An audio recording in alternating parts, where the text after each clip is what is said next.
is it already open? Because it says the Russ Martin Show on it. Why is it already open? Because I work for the show and I can't. Why is it already open? To me. It was handed to you. Does it have your name on anywhere? Let me look. The Russ Martin Show. Let me just check. Excuse me. Is your name any one of those words? It's part of the show. One of those words? Show. Which words? It's part of the show. When you introduced the show, you introduced me?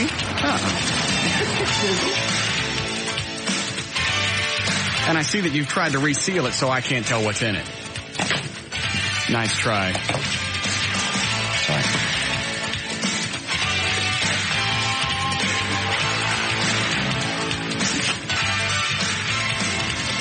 It's from the Grand Prairie Police Department. Thanks for the airtime. We appreciate your show. Supported police officers and firefighters. Stephen Davis.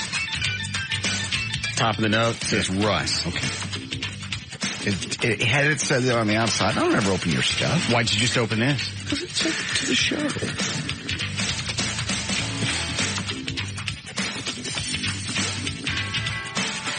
Good. Grand Prairie Police t-shirts. Cool. None for you. Snoop. I'm not snooping. It was handed to me. Ah, you're stinking worse than Trey. If it comes to you, then it's put in your box. If it comes to the show, they bring it to the show office. Okay. Why not give it to Bob McNeil to open? Because he's not part of the show. He's our supervisor. He's not part of the show, though. Why not just give it all to Siebert? It didn't have anyone in the building to open this. It didn't say that. Snoop. Snooping. Snoop. When you get stuff, I leave it alone.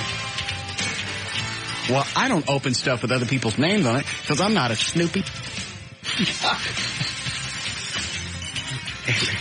Okay. What? Nothing. Am I Snoopy? You're certainly not the other halfway you just said. Thank you. Yes, you are kind of Snoopy.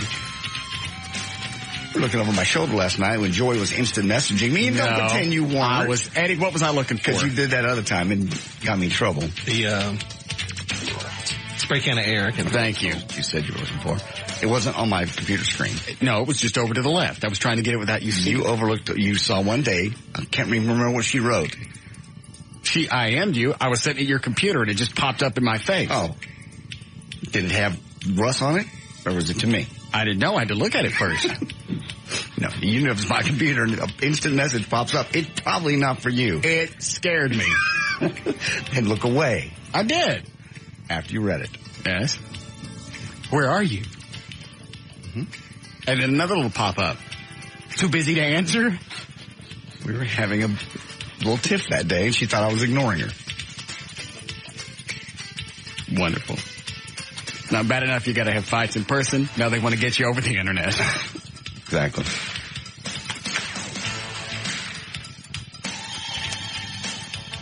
What's Heather Hayes doing out in the lobby? She's up promoting. She gets some friend that's a country music singer, and she was on the other show playing their music. On Wild? I'm sorry, Midday Show. Oh, okay. 105. What's the name of the singer? I do not know. I was busy getting ready for our show. Yeah. All right. Well, good. Getting tips from Bob McNeil, the country music, you know, what they call it, consultant. You were getting tips? No, she was. Oh. Yeah, Bob knows country music. Mm-hmm. He does. As far as country music and being an administrator of talent, he's excellent. Mm-hmm. For picking talent, he blows duck. And he'll be the first to admit it. Yeah. As far as dealing with people, he's an absolute genius. He is. He knows when to step in. He knows when to step out. He knows when to wait and see which way it's going to go. I consider him nothing short of a genius in the administrative department. Picking talent, he's a doodle bug.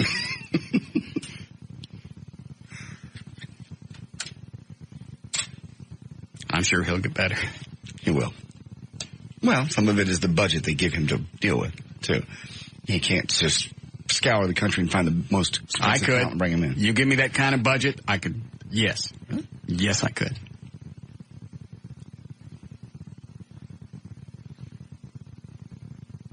A great administrator. He is. Nice guy. Talent picker? Ooh. He's a snot slinger. All right. I don't have anything to start with. Oh, I had to run somebody to the auto shop this morning. Okay. Drop them off so I could drop off the car. So for the first time in like, God, I don't know, 6-7 years, I've listened to morning radio. Interesting, isn't it? Bob must be picking morning shows around the market. I drove my kid out to Commerce one day and got to listen all the way out, all the way back. Man. What did you listen to? I listened to Craddock.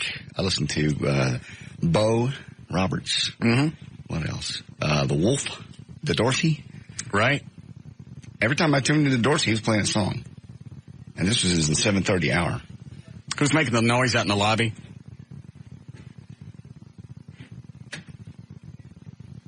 I flipped on. I listened to Eddie. Go tell him to shut the hell up. Thank you. I don't know who does 1029. I don't even know. They suck. Okay. Whoever they are, they suck. Do they try to do stuff? They tried to do a morning show. Okay. I listened to them for a while. Yeah, Jim? Hey, Russ, sometimes you don't know what you're talking about. You know why? Mm-hmm. You said Bob McNeil doesn't know talent? No, he doesn't. It's you, buddy. No, he didn't. Reed Rickard hired me. Oh, really? Mm-hmm. I do apologize. You're more than welcome. Thank you, sir. Ta. They suck. Whoever they are. If the room was full of ducks, yes, all of them would have been blown. Okay. And they got something going on to where they want to name one of the new DISD schools opening up next year. They want to name it after Fred Rogers. Okay. Is that their big deal? I guess. Okay. But that's what they want to do. Name it after Mr. Rogers. See. And I think to myself, what a perfect way to be a local morning show, to relate to the market on a local level, to actually interact one-on-one with your audience, is to pick a national guy and want to name a school after him. You're going to go along those lines and you want to relate to your audience? How about Jerry Haynes, Mr. Peppermint? Perfect. Icky Twerp. Oh, who wants to go to Icky Twerp Elementary? Who wouldn't? Oh, you know what the mascots would be? Yeah, it'd be 3 gorillas. That's right. That would be perfect. Yeah. Icky Twerp Middle School. Icky Twerp High. I like that. Yeah. Mascots, Ajax and Delphinium. Correct. What was the third one? I don't even remember. Ajax, Delphinium, and something else. Somebody will know. Instead of an auditorium, you'd have the Slam Bang Theater. I like that. Very nice. Thank you. Yes. But did they do something smart like that and relate to the audience? No. They picked Mr. Rogers. Then after that, I enjoyed a small portion of the KVIL morning show. Larry Dixon and somebody Miller. Yes. Dixon and Miller. Yes. Zany? Ducks. Oh, Larry's good. Wait a minute. Larry Dixon's, he's been around forever. Ducks. I used to love him. Okay, Ducks. Ducks. Really? I haven't heard him since he's doing mornings. I can't imagine. They did some bit with Bill Clinton. Oh, okay. Trying to be zany. A fake call-in deal? That's right. Okay. Who else? What else did I listen to? Listen to the Edge morning show for a little bit. Couldn't tell you who even does that. I don't know, but they were talking to Jim Belushi. Okay. He was funnier than they were. Yes. Even on my worst day. And I don't have to finish that sentence. That was the best thing I could have done for myself was to get up and listen to morning radio. I agree. And all of them play music. Yeah. You would think if you're playing 5-6 songs an hour, the 3 or 4 minutes at a time you got to talk, you wouldn't suck. Give the ducks a rest. That's some of the worst crap I've ever heard in my life. And this is one of the largest markets in the country. I remember driving back from Commerce. I think I called you and went, you won't believe. You really owe it to yourself. When you beat yourself up, you owe it to yourself. Sucky days? Yeah, flip on just one morning. Just roll around the dial. I did. What an ego boost. Yes. I accept it now. I am a genius. There you are. Thank you. Finally. All right. I have nothing else to add. Is there a Tom Landry school? Only on King of the Hill, the cartoon. So there's not one in Dallas? I don't believe there is. I'm not sure, but there is on the King of the Hill. Tom Landry Elementary. That would be another perfect one for North Texas. I'm surprised nobody's done that. Oh, I'm sure somebody submitted the name, but for a radio station to get behind Fred Rogers, pull your head out of your ass and look around. The one thing that I've learned from when I was growing up in Dallas-Fort Worth, listen to Ron Chapman, this is going to be the only nice thing I say about that bearded clam, is relate to your audience. And to be able to relate to your audience, you got to dig your head out of your ass from time to time and look around. Mm-hmm. And then go back to the nice, warm, comforting feel of your anus. Yes, Andrea? Yes. I got a call the other day from, I guess, maybe somebody in Kid Credit's marketing department asking me if I would change from listening who I listen to in the morning, and I told them I listened to some Kid Credit, and then they said, would you listen to Russ Martin in the morning if he were to go into in the morning? And they said, you know, how did I like Kid Credit and all that? Mm-hmm.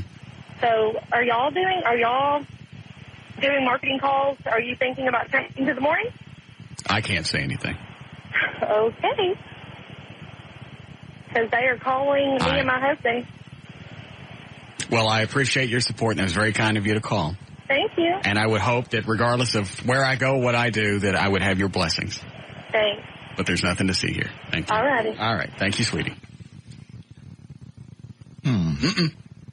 Tick. Okay. Talk I like. Okay.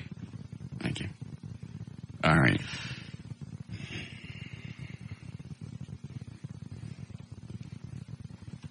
What is that? Just a note. Is that off the email account? Mm-hmm. I don't know what that is either. Should I read it to you? It's up to you. What's with you and the XM stuff lately? You are doing wonders for my stock portfolio. It's up to $8 a share. Thanks a lot. It's only worth $8 a share? Apparently. Let me see. That's up $8 a share. Oh, up. Sorry. Nope. Nothing going on. Nothing to see. I priced those little radios. They're pretty cool. The XM? Mm-hmm. Quite dandy. I looked at them. Pick up all regular broadcast and the XM. Mm-hmm. The antenna's less than the size of your hand. It's about like that. It's a dandy unit. Mm-hmm.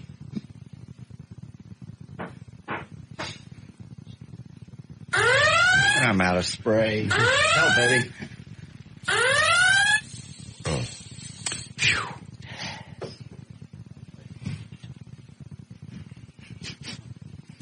What? Good. It kind of came out warm. Yeah. Good.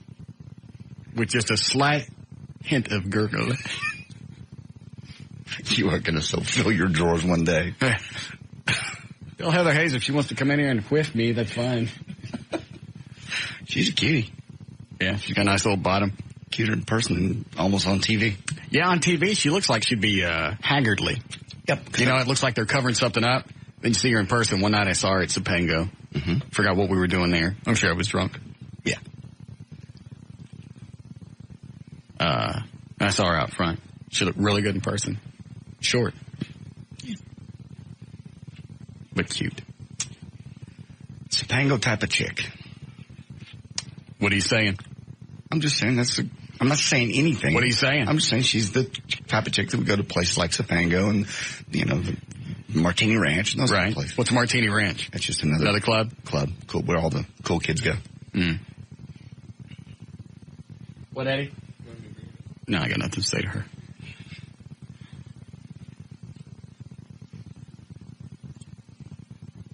Yeah, she can come in if she wants. She got to ask first. Hey, don't immediately just walk out there and act like you're going to ask her. Make her ask you. And then go get a bottle of chloroform. Yes, Amit. Hey, Russ. Yes. I was just wondering, do you have your photograph today in the Dallas Morning News? No, I don't. Why? Well, there's a guy looks exactly like you. Mm-hmm. What's the story? Well, it's some photograph of recent runner's world something. No, that's not me. Well, it's on 2A. I thought it was you. Okay. Well, then it is me if it's 2A. That's normally the page I'm on. Okay. How are things at work? Oh, great. Where are you working now? I know you got fired from Chick-fil-A. Yes. Where are you now? Well, now I'm not employed right now. How long have you been out of work? For quite some time now. How are you supporting yourself? Well, I got a couple of friends. And yes. I got radio. Yes. You're in radio now? No, I listen to radio. Oh. What do you do for money? Well, I ask for money, my friends. You mooching off your friends? Hmm? What happened? Terrorism not pay anymore? I didn't think so. I have to go now. All right. Al-Akbar. What? I don't know. What's Al-Akbar? I don't know. Oh. Something those people say to each other. Okay. All right, you ready for news? Yeah, I was going to see if Heather was going to come in. What'd she say? I think she was a little put off on the whipping remark. Oh. I only farted once. Didn't smell that bad in here. See what I mean? What? Chicks like that travel a different crowd. Guys that don't enjoy smelling their own body. All guys enjoy smelling their own farts. Well, they don't. Every guy does. Any guy that says he doesn't is lying. They don't do it in front of women and then revel in it. Eddie does. Eddie and his wife had that argument a couple of nights ago. In fact, Eddie even tried to bring what did you try to do? When you excused yourself? Oh. Actually, you had company over. Mm-hmm. Looked at him and said, you know what? You're in my house. I wish you weren't. Because now I got to leave the room to go fart. So then he and his wife get in a fight later. He goes, I got up and left. Yeah, what was the fight over? That you announced it. Yes. Why didn't you just leave without announcing it? Because it was my house, and I really wished that they weren't there so that I could fart. Well, there's sometimes you think things and you don't say them out loud. Why? Because it's rude. There's a fine line between saying your piece because it's your house and being a nice guest or a nice host. Well, you should be a nice guest and smell my fart. That's gross. Make up your mind. Nice guest or nice host? That's gross. Well, then if you're going to go into somebody's home, be cordial. If the host accidentally floats an air biscuit, eat it. Thanks. Uh-oh. Oh, Jesus. All right, I got to go get some more. Are you out? I'm out. Eddie has a can he'll sell you for $18. I just about buy it today. Give me that, Eddie. There you go. Thank you. You're welcome. All right, let's start with news. Okay. 327, J.D. Ryan's on the thing. 51053, thank you, Russ. And it's brought to us by Dodge and by good friends at Service King Collision Repair. Eddie Boyd will be out there at Spring Creek in Plano at North Central, 11 to 1 on Thursday. Are you going to bring T-shirts? Yes, I will. Some of the few war T-shirts we have left. Oh, do we have any left? We have a few. I'm just going to scrape together whatever we got and take them out there. $14. $14 each. Are these the sodomized? I believe so. Okay. Yeah, you can take those. Okay. First 50 people to arrive get a free pair of tickets to the SCCA Grand Prix of Texas, happening May 3rd, Texas Motor Speedway. Come see Eddie. That's Thursday, Service King Central at Spring Creek. It is Tuesday, April 22nd, 2003. Hold on. Is it next to like Spring Creek Barbecue? No. Spring Creek Barbecue is Richards. Oh. 75 at Spring Creek. Plano. Big Walmart. Super Walmart. Academy Sports. 75? 75 in Spring Creek and Plano. I can't visualize it. Go ahead. Birthdays today, we have Peter Frampton, he's 53. Jack Nicholson turned 66. Glenn Campbell, 67. Aaron Spelling is 80. And Eddie Albert from Green Acres still around at, do you know how old? I just dropped him off my Deadpool list. I would say he is now 85. 95. Are you serious? According to this? No, I don't think he's 95. Because he's still working. He just wrote a book a few years ago. Sure, look it up and tell us. Bet he don't. A surprise move. France proposed immediately suspending UN sanctions targeting Iraqi civilians, an important step toward the U.S. goal of ending trade embargoes that have crippled the country's economy. President Bush called last week for sanctions to be lifted quickly so Iraq's oil revenue can be used to finance the reconstruction. Iraqi dictator Saddam Hussein has been caught with his pants down, literally. A shocking 1968 porn film has surfaced in which the strongman appears performing not only sex acts but homosexual acts. Saddam Hussein's in a porn? Yes, from 1968. I never heard about this. I've checked this. I know this sounds like an internet thing. I got it from Eddie, but it's on Yahoo Entertainment. I found it on a French site. I found it on a German site. Yeah. Well, why don't we have it? It's on Yahoo Entertainment. Why isn't it on CNN? If they found Saddam Hussein giving it or getting it in the tutor, they could just air that and stop right there. The image quality of the grainy 16-millimeter film uncovered by the Kuwaiti secret police is poor, but experts who've taken a close look at it say the hairy-chested actor, they said it's 100% certain it's a younger, trimmer Saddam. Saddam appears in as many as 85 of these films under a variety of stage names, most frequently Omar Sadif. What? Still photographs? Is this a hose? No, I don't think so. It's on... I know, it's on Yahoo. It's also on... It's on a website called Yahoo. It's also on the Associated Press. Well, why didn't you quote the AP instead of Yahoo? That's where I got this one. Yahoo News. Hold on a second. Still photographs from the sizzling XXX rated film. Leaked to a Kuwaiti news magazine after authorities found it amid a stash of illegal porn seized at a deceased sheik's home. Mm-hmm. And it has resulted in howls of protest from Baghdad. If it's not real, it's still funny. I smell a stinky. Yeah, probably. Because I looked everywhere, I can't find any stills or pictures. You'd think if they existed, they'd be out. Hold on. Yes, Britt? JD, I wanted to tell you that Yahoo News has begun syndicating the weekly world news in their humor and other section. Oh, cool. And so when you do searches with Yahoo News and stuff like that pops up, right. It's completely fake. Oh, okay. Well, it also came up on Associated Press. Well, stuff like that gets picked up because they think it's legitimate news because it's on Yahoo News, but you have to look at the, it's not real and stuff, so I don't know. It's completely fake, though. You can check out Snopes.com. They've already covered it. All right. Thanks, Britt. All right. Heck. Well, this was real. Can you check anything? I looked all over the world for this story just because it's so stupid. It popped up on every news service. So at some point, I even said going in, I don't even know if this is real, but here's what's out there. Captain of American Eagle Flight 37. What about this? Is this real? This is real. How do you know? This is from NBC News. They're pretty good. All right. Captain of American Eagle Flight 3796 headed to Dallas-Fort Worth Airport from Grand Rapids, Michigan, was pulled from the plane early this morning because several passengers said they smelled alcohol in his breath and notified authorities. Local law enforcement administered a preliminary breathalyzer test, which came out to 0.12, 3 times the legal limit allowed by the FAA. I can't imagine anything above 0 will be allowed by the FAA, but apparently they do.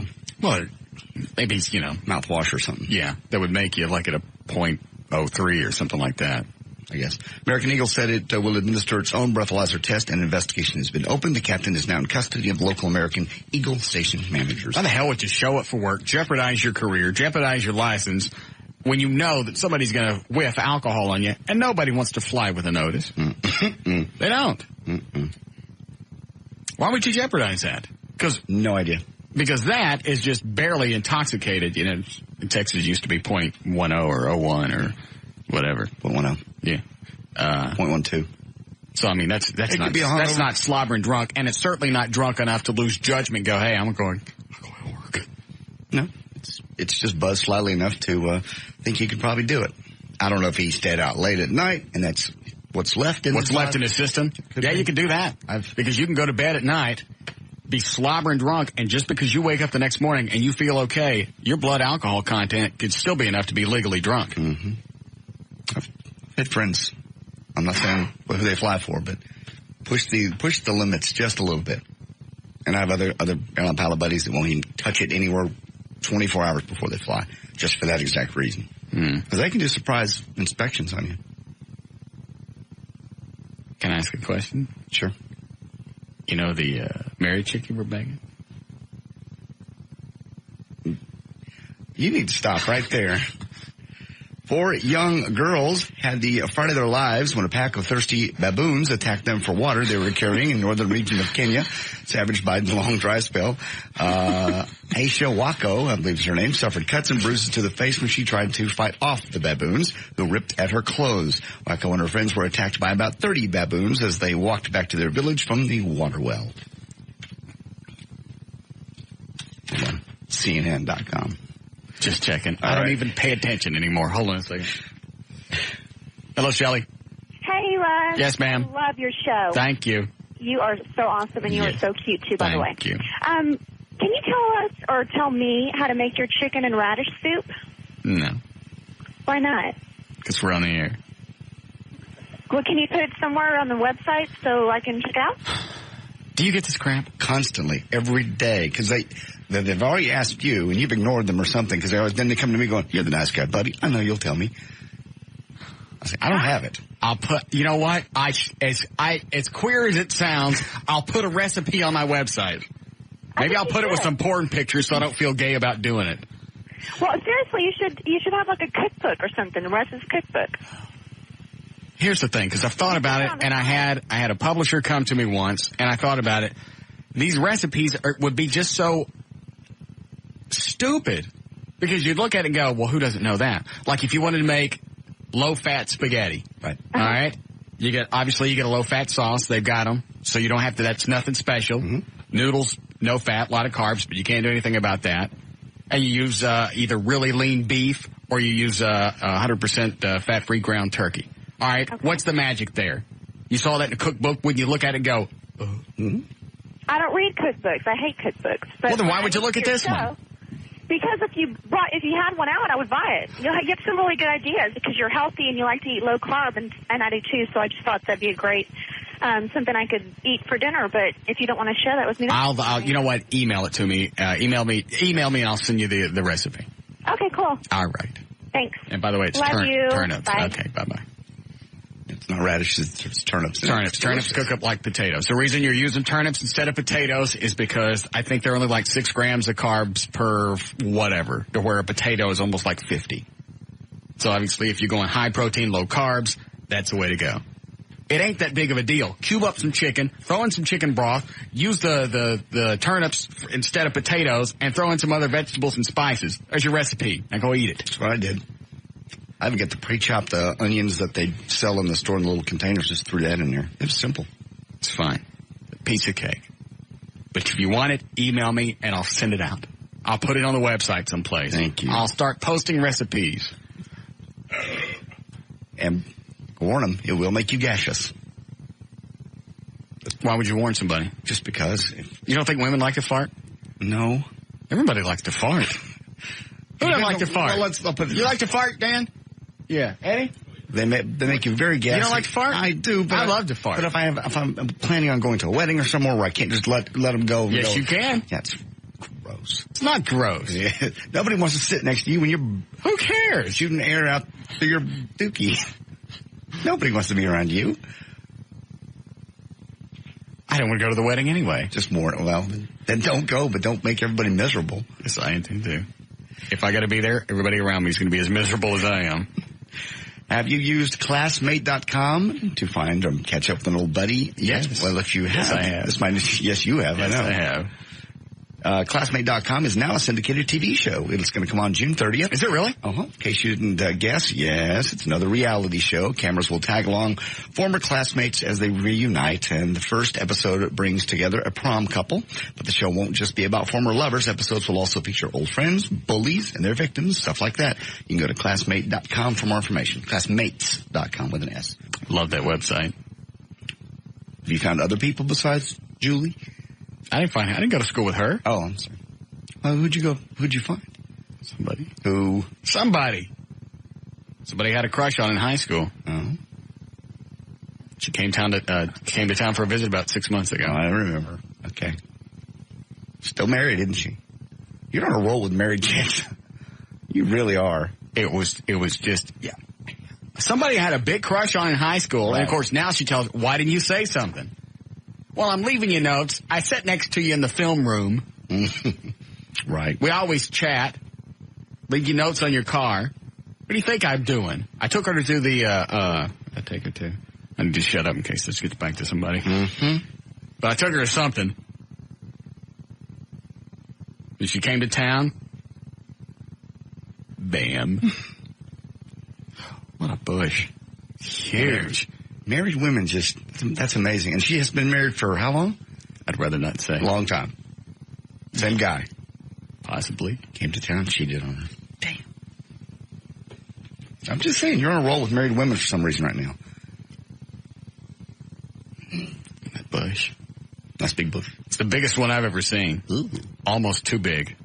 Yeah, they can get too. It was unruly. It was a rambunctious bush. She never trims it. She must not. It's huge. Older women didn't do that as much as younger chicks do now. She's not that old. She's my age. That's old compared to what you normally date. Let me put it that way. Well, yeah. That's old compared to the people you normally see naked. My bush is better trimmed than hers. You obviously trim yours. She doesn't. You almost said, yeah, it is. Didn't you? You almost... God knows you've flashed this enough. It was huge. Right. Aww.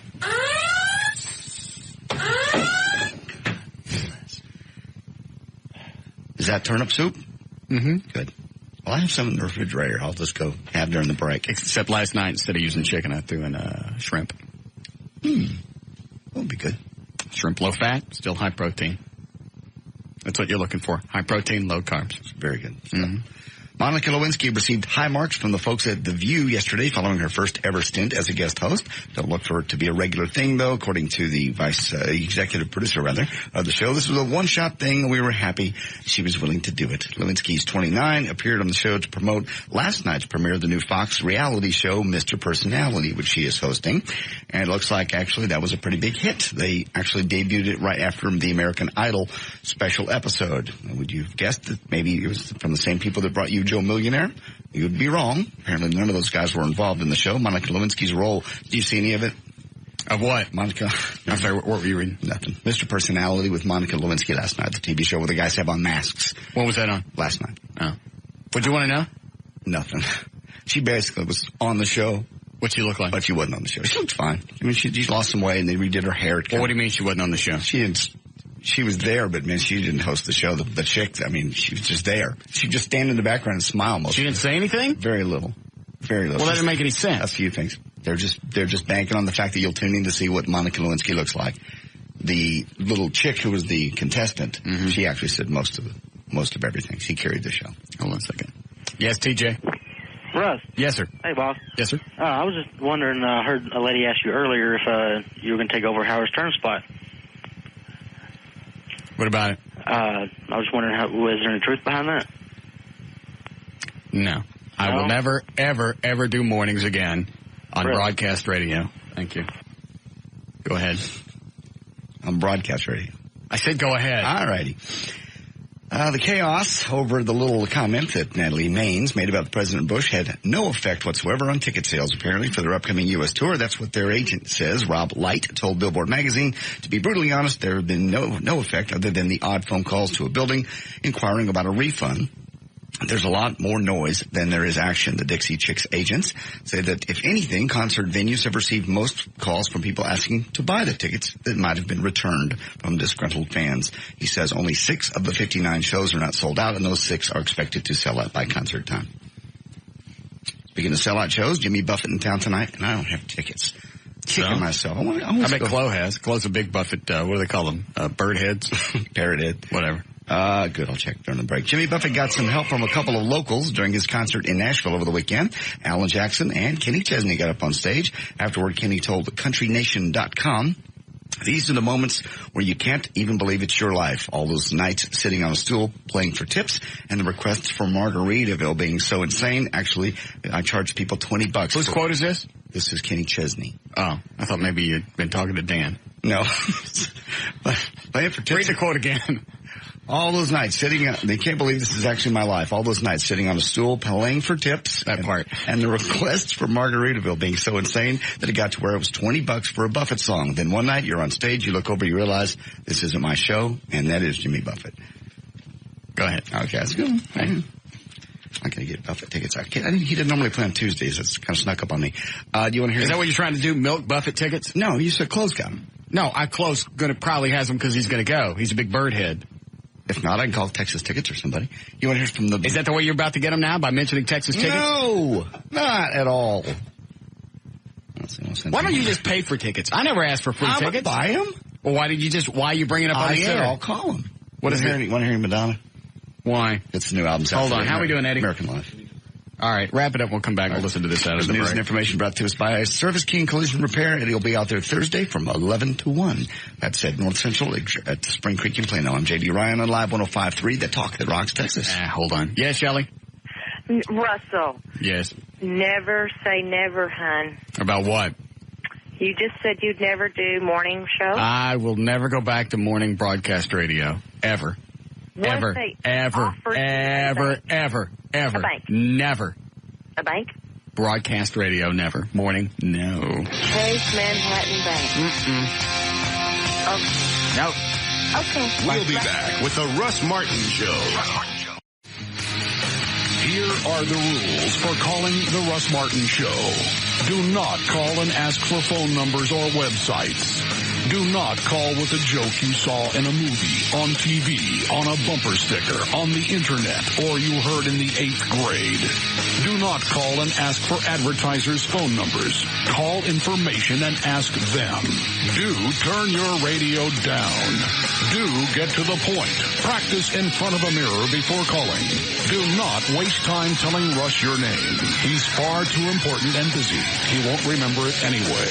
If you understand these rules, call Russ now at 214-787-1053. All right, 351, check on traffic with the lovely Gail Lightfoot. What you got? And hi there, everybody. Yes. Traffic's brought to you by Tie Lock Eye and Laser and Just Brakes. On eastbound I-30, Tom Landry Highway, just before I-35, there's a stalled car in the left lane. Right now, you've got to back up to the big post office near Sylvan. Northbound or westbound, 175 CF Han. At Lake June Road, there's a crash. Now, in Irving, you've got some road work on east and westbound, 183 at Valley View. One lane is blocked in each direction. It's for the construction, and the eastbound side is backed up to around Amon Carter. And in Frisco, El Dorado Parkway is closed between Independence and Singing Brook, and this is through tomorrow for... Well, ironically, this is closed for sewer construction, which all things considered is probably worth the inconvenience in the long run.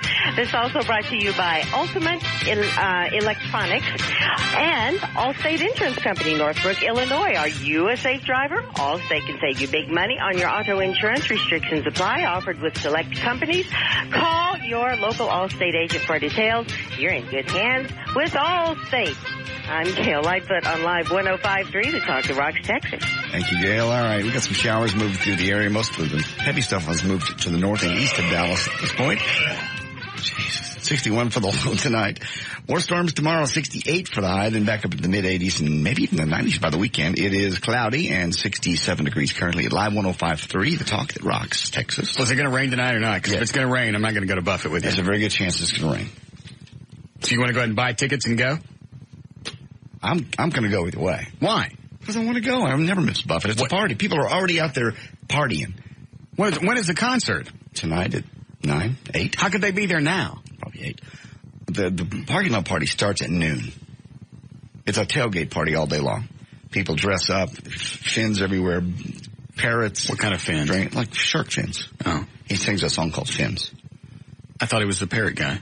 He is, but he sings a song called Fins. So people get those big blow-up fish and tape them to the top of their cars, and it's a party. It's insane. Well, why don't you see if you can get tickets from Clove? Okay. That may be a problem. Why? Chloe's already there. Chloe's been partying since noon. How could he already be there? Shouldn't he be here work? Isn't this a work day? Maybe he got a day off. I don't know. I've called him to see if... I asked him for one ticket because I didn't think you want to go. Do you want to go? Will you go? Are you going to go by yourself? Yeah. It's Smirnoff, so I can either go sit on the lawn or if I get...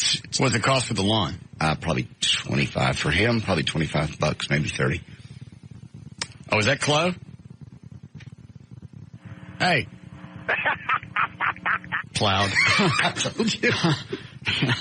Hey, I think I got you a ticket. I'll call you back in a few and let you know. Okay. Where? Hold on, maybe Russ wants to go. Oh, you want to go, Russ? What? How much are the tickets? How much ticket? Don't worry about the price of tickets. I'll get that handled. As long as you guys come out here, we got plenty of hand grenade mix, Coronas, and all that good stuff. Already partying in the parking lot. What is a hand grenade mix? Hand grenade mix. You've heard of a hurricane, right? Yeah, but I don't know what's in it. Okay, a hurricane is one of the really strong drinks from New Orleans. It's like that times 3. And how long you been out there? We've been out there since about 2 o'clock. How did you get the day off? No, hey, I submitted a request, and Mr. Siebert approved it. I've got a half a day off today and a half a day off tomorrow. Okay. Well, I understand tomorrow. Yeah. Okay. Yeah. So. Well, what's It's a big party. It's huge. I swear to God, there's like I don't know 80 RVs out here. Everybody dressed in Jimmy Buffett shirts and hats and stuff. It's out of control. What is parking like? Parking? Yeah. I can get you in VIP parking, Russ, without any problem. Wait a minute, is this Smirnoff? Mm-hmm. Smirnoff, yeah. Near the Ice House? Correct. They don't like me at the Ice House. They do now. No, they don't. I think I'll get you in for another entrance. We'll get George to drive us. Take us yeah, out. George is driving. Is that John De La Rosa still at the Ice House? He's still there. Well, they don't like me. Well, no, we'll get you in. You know what? There's another bar on the other side of Smirnoff that's, just as cool as that, and they won't kick you out, I promise. What is that one called? You know what? I don't know. They change it from year to year. I'm not too sure what this New Year's deal is, but it's a really cool bar. They serve liquor, they serve beer, they serve everything there. It's a really cool place. I like that one. So. All right. Yeah, see if you can get a ticket. Okay. All right. Call us back. All right. Yeah. I've never seen anyone get as drunk as I've seen Chloe, and I've seen a lot of drunk people in my life. Yes. Been one of them. Yes. First time we went on a trip to Mexico, I think we went to, it didn't matter, Cancun, something like that. We're all partying at the Hard Rock. It's a great big radio station party. Mm-hmm. Chloe is plowed off his ass. He walks up to me, holds up the camera. I can't tell what he's doing, and right about the time he hit the ground, I grabbed the camera out of his hand. Is this the time before he slept in the hall right outside his door? No, that was another time where he got so drunk, he made it and passed out in the hallway outside his room. Woke up with the key in his hand. Woke up the next morning just enough to go in the shower and catch the plane. Plowed. Yeah. Well, if he sees you tonight, he won't remember, because if he's been out there since 2. So do I got to go get some kind of, what am I wearing on my head? You don't have to wear anything. You can go. I don't have to wear duckers. You don't have to wear a parrot. No. Some people do. I don't have a Hawaiian shirt. Do you carry a spare in your truck? I don't carry a spare. Just in case the other one blows out? I don't even have one on today myself. Well, we got to get Hawaiian shirts. We don't want to stand out. That's true. Maybe someone could run by Walmart and grab us a couple.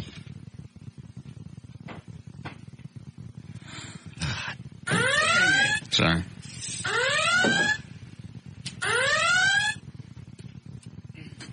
It is a party. All right, so we need Hawaiian shirts. Right. And we wear some kind of dead chicken? No. Some people bring out parrots, but you don't have to. Live parrots? Well, there are people that do. You can't bring it inside, but there are people that bring live parrots, stuffed parrots, blow-up parrots, fins, sharks. Where did the whole parrot head thing come from? That I'm not even sure. Just other than the fact that... Is he going to have any songs I'm going to like? Yeah, he has tons of songs you'll know. I know Margaritaville. You know, Come Monday, It'll Be All Right. Yeah, I know that one. Okay. Volcano. Oh, is that the one about Lava Me Now or something? Yes. Yes. Cheeseburger in Paradise. Yeah, I know that one. I like lettuce and tomatoes. I like that. Okay. Yeah. I'm just thinking of the ones you would know. Fins to the left, fins to the right. And you're the only bait in town? Mm-mm. Okay. You'll have a blast. But I'll warn you, it's going to be, by the time we get there at 8 o'clock, it's going to be rowdy. So if it's rowdy. Probably the 2 things you don't like are loud drunks, and there's going to be a ton of them. Yeah, I'll go for a while. Okay. Well, it means I got to leave when you do, if I go down in the limo with you. Well, then don't ride in the limo. Whiny bitch. I'm not. You get a free ride in the limo and you bitch because you got to leave at a certain time? Yeah, then stay. Then I can't get home. Catch a cab back to the station. How much could it cost to run from Smirnoff back to here? Okay. Tight ass. You get a free ride to the place in a limo. You don't have to pay for parking. Unclench your buttocks and drop a $20 bill and get a cab. How about if we leave at the first, what's it called? How about if we leave as soon as I'm tired? Because that'll be as soon as we get there. So? Try and find a ride with somebody. All I need is just enough of the event to get the flavor of it, and then I'm leaving. Okay. You don't want to ride with me in the limo? I don't even know George can take us. Okay. See if Chloe can get us. Why don't you just get me a wedding ring and we get married, so at least we got a reason to fuss back and forth? We're not fussing. I don't want to go in the limo. I just know if I go in the limo, I have to leave at the same time. Well, I do. So I'll see if Chloe can get me into VIP. That way I can take my own car. I'm going to leave before the show's over. I don't want to get stuck in that traffic. Why? Sure nobody drinks and drives at one of those events. It's a zoo coming out of there. Got to be easy for the cops to pick out which cars to stop. Absolutely. The ones painted like cockatiels. That's true. Go ahead, Kelly. Hey, Russ, whoever that chick is needs to get over the farting thing. Because I'm a hot chick, and I fart and burp, and it's funny. What chick? Oh. You know, it's not rude. Whoever that's waiting out in the lobby there, I guess. Oh, that was Heather Hayes from Channel 4. She didn't want to come in because I've been blowing them out. Hey, everybody does it. I enjoy it. Act like she doesn't do it. You got a hole, something's coming out of it. Mm. Yes, absolutely. I bet hers don't stink, though. Mm-mm. They couldn't. Mm-mm. Out of Heather Hayes? Mm-mm. It'd be impossible. Probably smells like lemon fresh pledge. Somebody told me she might have broken up with her boyfriend recently, too. Really? That's what I heard. How come? How long ago? I don't know. This was just... Eddie, did you tell me that? No, okay, somebody did. Trey, get Channel 4 News on the phone. Did she go on today at 5 or 6? I believe yes. Well, that's where she's going back. She'll be at her desk. I'd like to speak with Heather Hayes at Channel 4. I'll just take her for a spin in the Batmobile. Okay. Certainly no danger in that. Mm-mm. Not hitting on her. Just thought she would enjoy a ride. Yeah. One local celebrity to another. Yeah. That's all. Stop by Channel 4. Pick her up in the Batmobile. Quick ride around the block, around Gotham. Mm-hmm. Drop her back. Perfect. Possibly while we're sitting out in front of Channel 4 in the Batmobile. Yes. Maybe she'd... Oh, possibly, but I doubt it. She might? Nah, I guess security. I'd take that long? Yeah, well. They have security cameras? Yes. I don't think they. Just a thought. I have a blanket. Darn nice one. No. Mm-mm. Okay.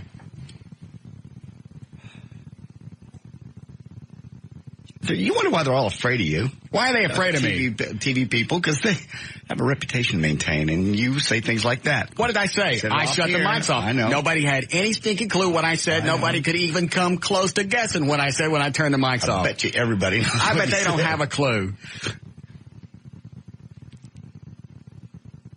Take her out, get a couple of drinks. Mm-hmm. So she relaxes. Sure. Run her back to the TV station. Yes. While we're sitting in the parking lot. Right. There's certainly no reason that she couldn't say thank you.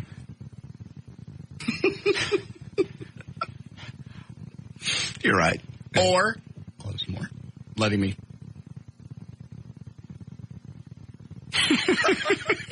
God.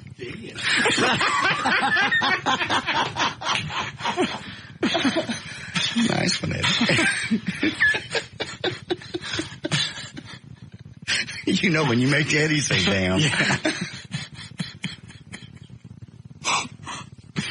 All right. What are we going to do?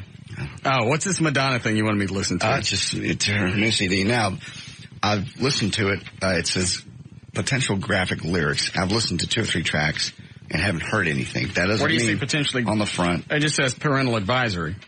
It says explicit content. With that, it could mean anything. So I listened to off and on, flipped through. I didn't hear any bad words. I'm just saying. 1, 2, 3, 4, 5, 6, 7, 8, 9. It looks like they're about 10, 11 tracks. Yeah. One of them's from Die Another Day, the James Bond movie. I think that's track 10. The new one that's out is the title cut number 1. What is that? American Life? American Life. All right. I don't think I've heard anything from her in a long time. Do I have to change my name? Will it get me far? Should I lose some weight? Am I gonna be a star?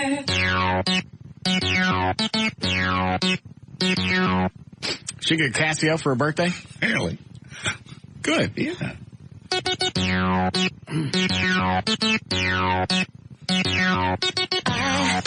tried to be a boy. I tried to be a girl. I tried to be a mess. I tried to be the best. I guess I did it wrong. That's why I wrote this song. Is this what you call reinventing yourself? Yes. She does that every time she comes out with something. It's a little different each time. Yeah, I wouldn't stick with this one too long if I was her. This type of modern life, is it for me? This type of modern life, is it for free? Is Wild 100 playing this? Yes. Are they really? Mm-hmm. Does it get any better? It's about like this all the way through. Which is the one that had the George Bush thing in it? This one. American Life. I believe. This type of modern life, is it for me?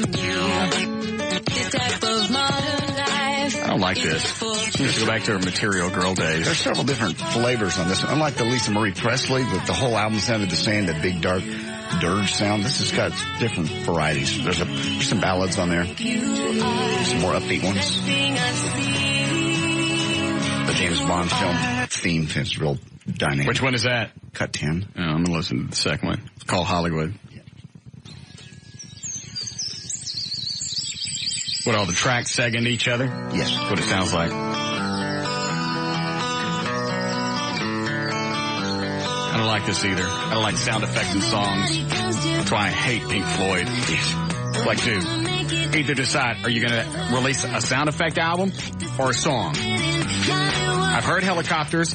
Ain't got no place in a song. Shine your light now. This time it's got to be good. This one's not bad. Get it right now, yeah. 'Cause you're in Hollywood. There's something in the air in Hollywood. What'd you say? Oh, they must be Die Another Day. Yeah. Okay. How we doing, Eddie? Do we really?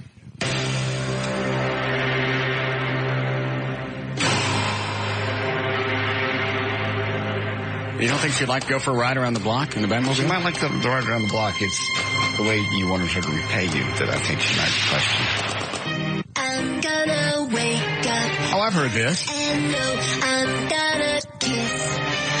Wild plays this, don't they? Yep. I'm gonna keep this secret. I'm gonna close my body now. Oh, I listened to Wild 100's morning show today, too. And? I went back to Jeff and Ann on Mix.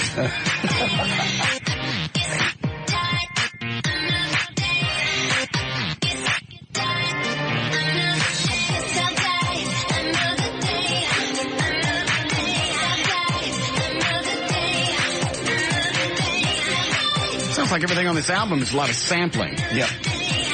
Let me look at that CD real quick, because I listened to one that was a ballad. Hurry up, Betty, so we got a break. Cut 7 called Intervention. Does she have anything that sounds normal? Listen to this, see if you like this. No. Still very electronic sound, this whole album. Sounds like I've got to save my baby because he makes me. Can't think of who this sounds like. I got to make him happy. I got to teach him how to fly. I want to teach Yeah, Sammy? Yeah, man. What's up with this Jimmy Buffett, man? Who is he? Just a white guy sings about food. It's about the ocean. Tropical. I mean, I never heard of him, man. Wouldn't it have been big if I ain't no superstar that I have to hear everybody. Mm-hmm. But what's the deal, man? People paint their cars up and stuff. Yeah. So you live around Fair Park? Who? Me? Yeah. Hell no. Oh. On Grand Prairie, man. Well, how'd you get out there? What is up with that? What is he? I ain't never heard of him. Who is he? How'd you get out in Grand Prairie? What? Nothing.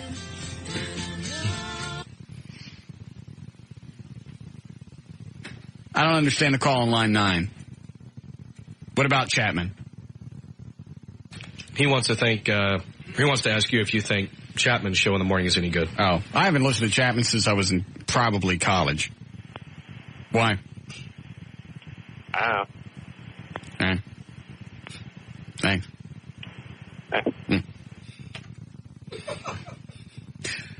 Yeah.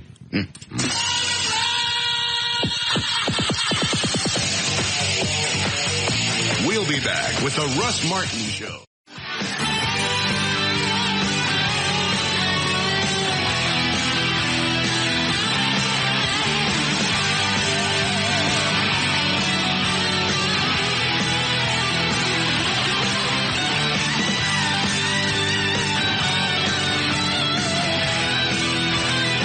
What is that? That's the chick that was with Heather Hayes. Tina Ray. Let me see it. She's hot. Every time trying to tell that to my heart.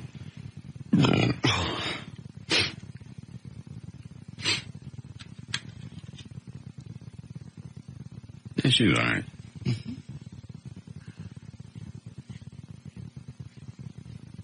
Is it any good? Maybe let's do it. I've not heard it. Where'd you get the CD? Bob.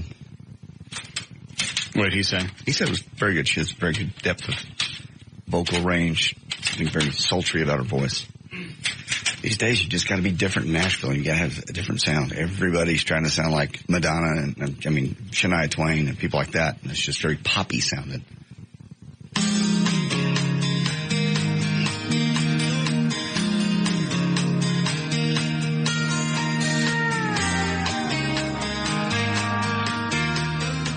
Is he still standing out in the hall staring at me? Oh, yes. Yes, he is. Softly falls onto the ground. Kisses it without a sound. She sounds all right. Just like you. All right, come on in.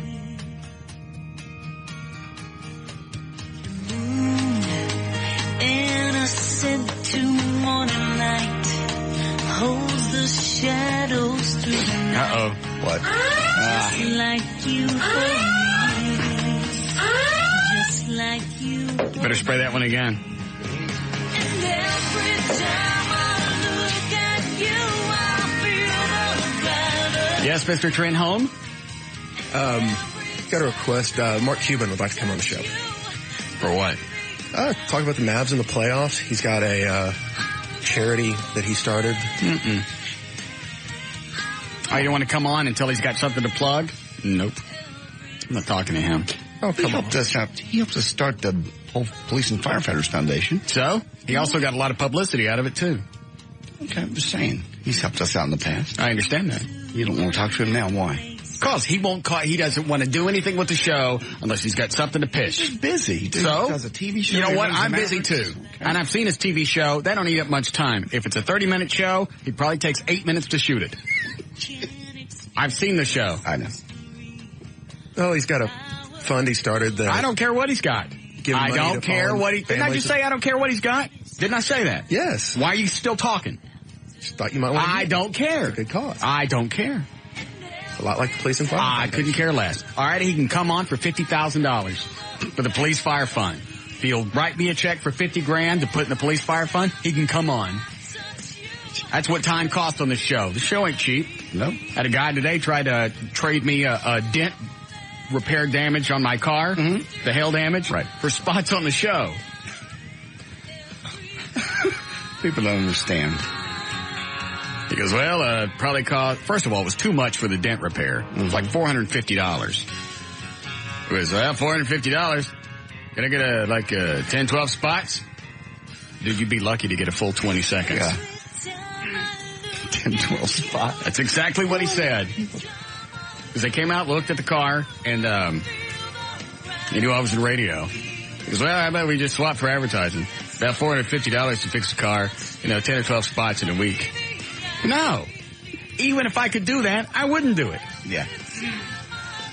10 or 12 spots would buy you a new car. Yeah. Monkey. They said it would take about 4 hours. It's over $110 an hour to work on my car. Yeah. I don't think so. No. It's not a good deal. Hayes. I'll find somebody else to do it. I think another dent repair company someplace in North Texas. I think there is.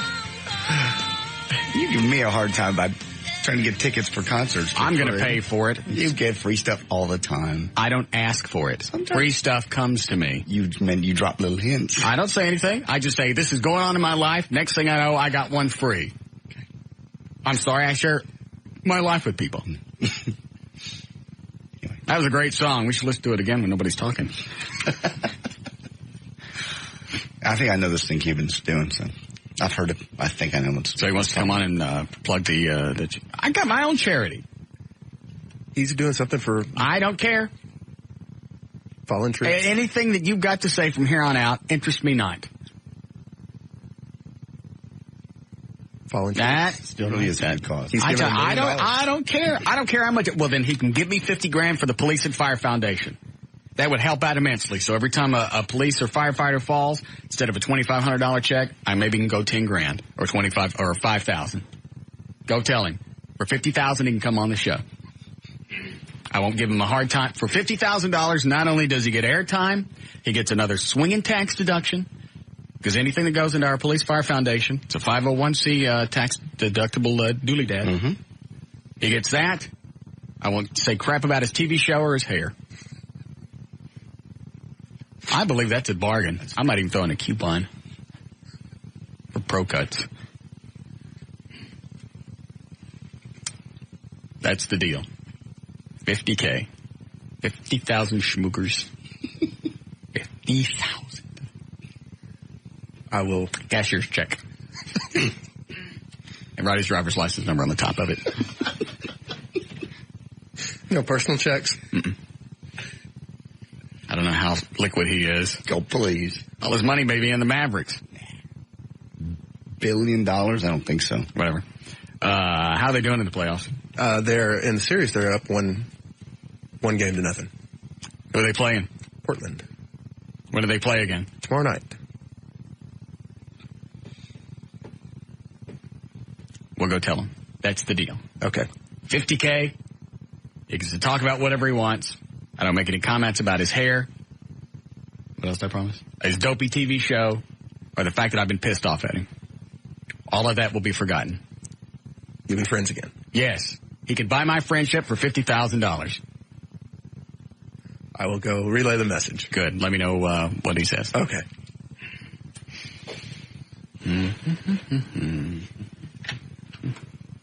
What are you staring at me for? That's a deal. It's not a deal. Yes, it is. No, it's really not. If you would listen to what the cause is. I don't know what it is. I have my own cause. I know you do. Police and firefighters are my cause. I understand. He has his own. He's not asking let him. for money. You know what? Do I go in front of a Dallas Mavericks crowd and ask for money for my foundation? He'd probably let you. What, have I? No. Do I ask? Okay, then. Don't try and dilute my cause. The police said, yes, it does. It really will. Yes, it does. Okay. It does. Okay. That's my cause, is the police and firefighters and their families. It's a good one. And I'll certainly be his friend again. You're making a billionaire who owns the basketball team buy your friendship. Yes.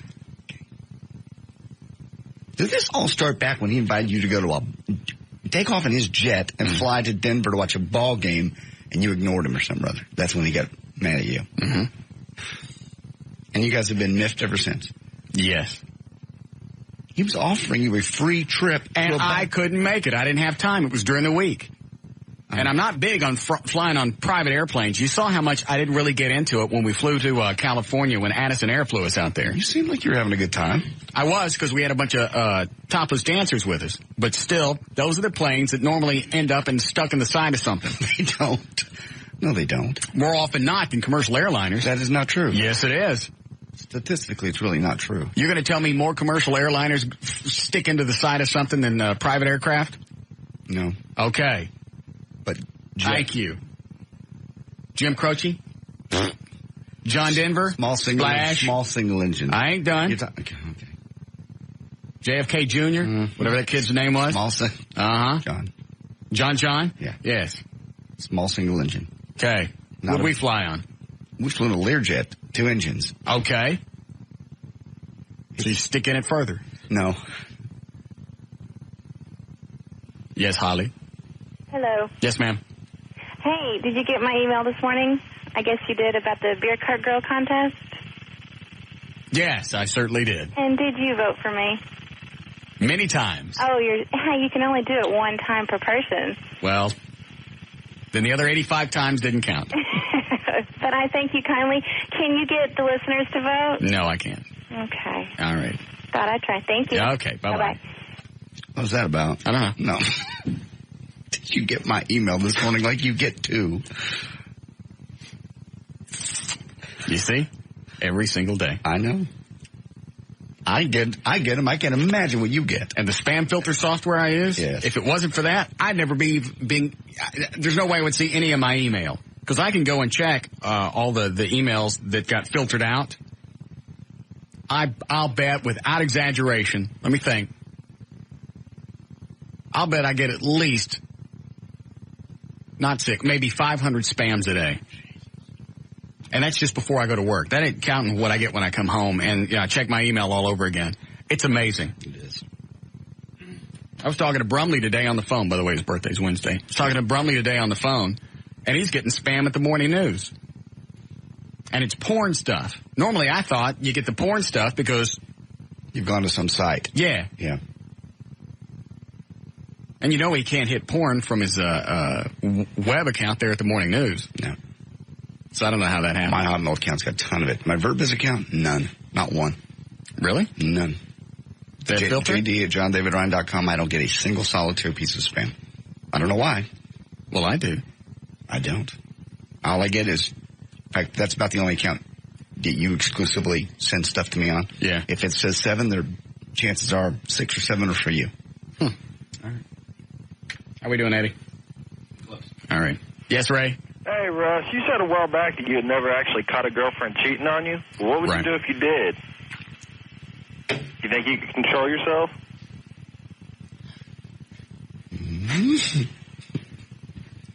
Hang on, let me think. Now, catch them how bad? Well, let's say if you'd actually seen the guy banging Julie while you're getting closure, you think you could have maintained your composure, or would you have killed him? Oh, man. Go back to walking in the door with the guy's hand up. I hold on a second, because I'm trying to be honest here. I don't think I would have killed him. I'm sure I'd be in jail. Not for killing him, but for either tearing stuff up or probably beating the hell out of the guy. Or trying to beat the hell out of the guy. You don't think you would have done any damage? No, I wouldn't have killed anybody. No chick's worth killing. All right. All right, thanks. Thank you, Russ. Is that walking in, just finding him in bed or finding him in the throes of the passion? I don't know. He's the one that brought it up. I know.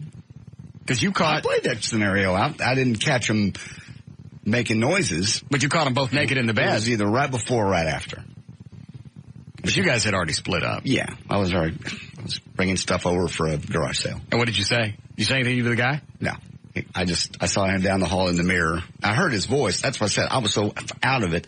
I still to this day shake my head because I was so far out. Because you came home, you guys had already split up. You stopped by to pick something up in the house. Drop some stuff off for a garage sale. Doesn't matter. And I opened the door. I'd even called ahead to say, hey, I'm coming over. Right. Walked so she in. knows you're coming. Well, Door. She didn't because she didn't answer the phone. Door opens. Door opens up and I'm Hello. No. I hear voices. And my first thought is there's burglars in the house. Right. Not she's back there with somebody. Yes. I turned the hall. And she certainly has no right to be with someone because you have been celibate ever since the split up. Right. Wrong. Right. Wrong. That's right. Somebody didn't even wait for this. Yes, I did. Somebody didn't. Yes, I did. Somebody didn't. Anyway. Yes. With the girl. Never mind. Yes. So anyway, so she comes walking down the hall with half shirt on. Went, can you come back later? With that, I just got busted and kicked in the stomach look. Still your house. Oh, yeah, I'm paying the, And you had moved out just to make things easier. Correct. All right. Can you leave your own house so she can go back to having sex with somebody in your bed? Yes. I said, yes, I can come back very much later. And I left. I'm sorry. I'd have popped the garland on him. No. At that point, I just left. And went over to my girlfriend's house. Who, I might add, I had not slept with until that night. You are one... Yes, the hell you with are. With that girl?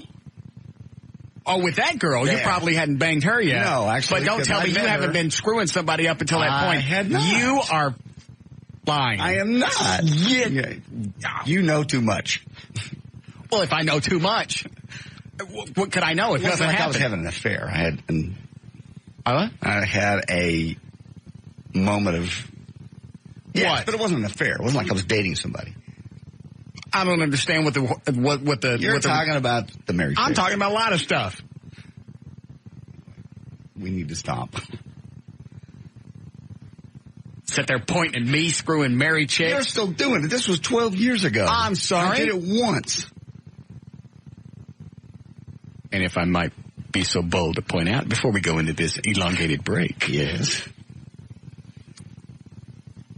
Not only had you had sex with a married woman, you had sex with a married woman while you yourself was married.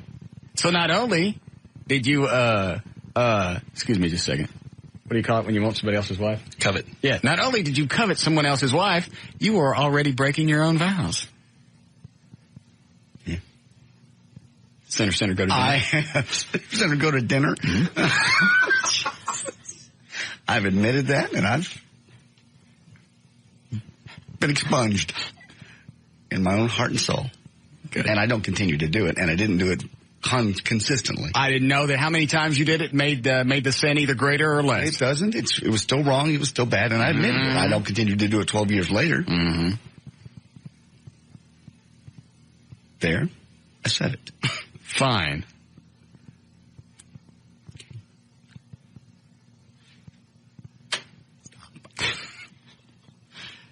Yes, break.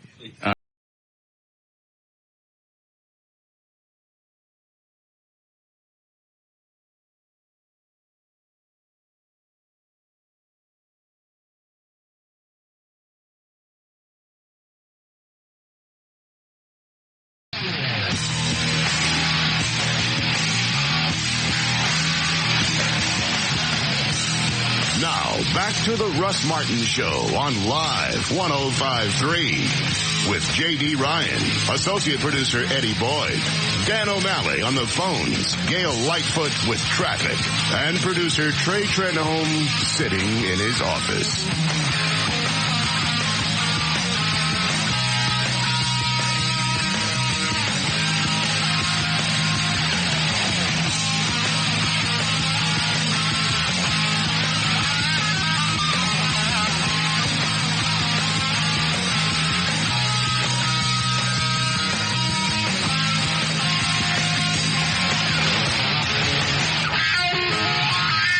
All right, 443, JD. Oh, you already did that in the bumper. Never mind. You ready for news? Yep. Okay. We'll take this phone call and we'll start news. Hey, Tom. Hello, Nikki. Hey. Hey, sweetie. Welcome to the show. A joyous day to be alive. It is. What can I do for you? Russ? Yes. I was just going to bitch at you a little bit. About what? Well, because you're sitting here, you're griping about everybody. What am I griping about? Okay, first of all, that guy, he wants to promote the Mavericks, and you're sitting there trying to charge him $50,000. I don't think that's that big of a deal. Well, and then that girl, Holly, calls, and she wants you to help her get some votes for the beer cart girl. I did. I went and voted for it today. I know, but why can't you help people out? All you do is you're sitting there bitching and moaning and griping, and you're wasting airtime there. Why don't you do something good? Well, then don't listen. I normally don't. But well, then, you know what? If you normally don't listen, why am I going to do something to please you? You don't have to do anything to please me. Obviously, you think I do. Otherwise, excuse me, you want to know what I'm thinking, or you want to run your bitchy mouth? I'm going to run my bitchy mouth. Well, not on this show you won't. That's how that works. If you don't listen and you don't care, why would I do something to please you? You're not even giving me sex.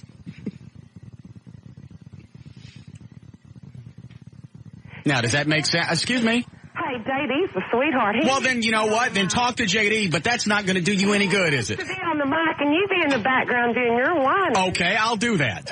You want to do that, John? You sure? Oh, I'm real positive. JD rules. Okay, well then listen. Just wants to act like a little titty baby and whine about everything. Poor Russ. Well, you know what? Maybe you just caught me on a bad day. Well, you know what? I think you are having a bad day. And you know what? Excuse me. Why don't you take a breath and listen to somebody else for a change? Okay, I'm taking a breath right now. All right. Maybe it's just today. Maybe I wasn't like this yesterday. So all these people should come back tomorrow and ask you for their little... Possibly. You don't know. This could be the one bad day I'm having. Well, I can give you a bad... Normally, I'm a sweetheart every day. You just caught me at a bad moment. So you're going to get everybody to vote? No, I'm not. No, I'm not. Today's not the day to ask me for it. Why can't people ask you for... Because I'm menstruating. Why can't people ask you for stuff? You're in the power to do that. You're in the power to help people. That's the reason I have power. And so you're just... People come to me for stuff. If I gave everybody what they wanted, then they would have equal power, and they don't deserve it. Oh, and you do. That's the whole purpose of having power, is to be able to turn people down. Idiots.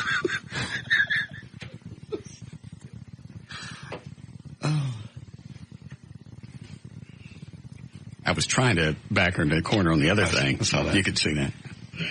No, you're like that to everybody all the time. Every day. I thought you don't listen. That one didn't work with her. Yeah. Why don't you do this? Why don't you do that?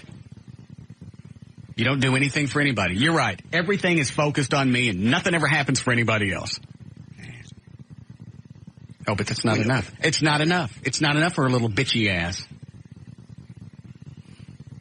It's like calling a restaurant you never go to. Hey, you're overcooking your food. Really? Well, when did we overcook your dinner? I don't go in there. So how do you know it's overcooked? And why would we change anything if you don't come here anyway? You know, her pants. You want to talk about somebody on a bad day of the month. Her pants are full of plasma right now. All right. Yes. Most likely. What's the matter with you, O'Malley? What? Plasma. Plasma?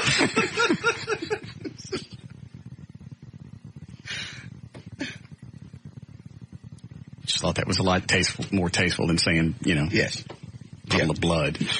Oh.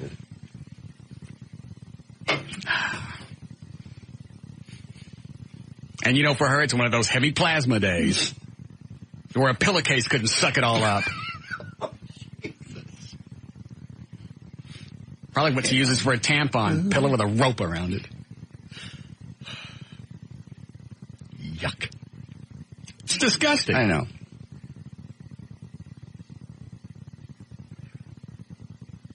You really don't think they realize how stupid they are when they do that? No. I had this conversation with somebody off the other day and driving another car. I don't know why people bother calling in and screaming at you about anything.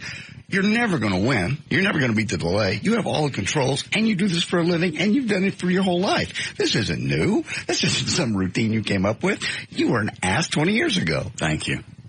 It's very sweet of you. I mean that. I appreciate it. In the biggest lie. That's the way I'm accepting it. Okay. We have had arguments like this since the dawn of time. This is nothing new.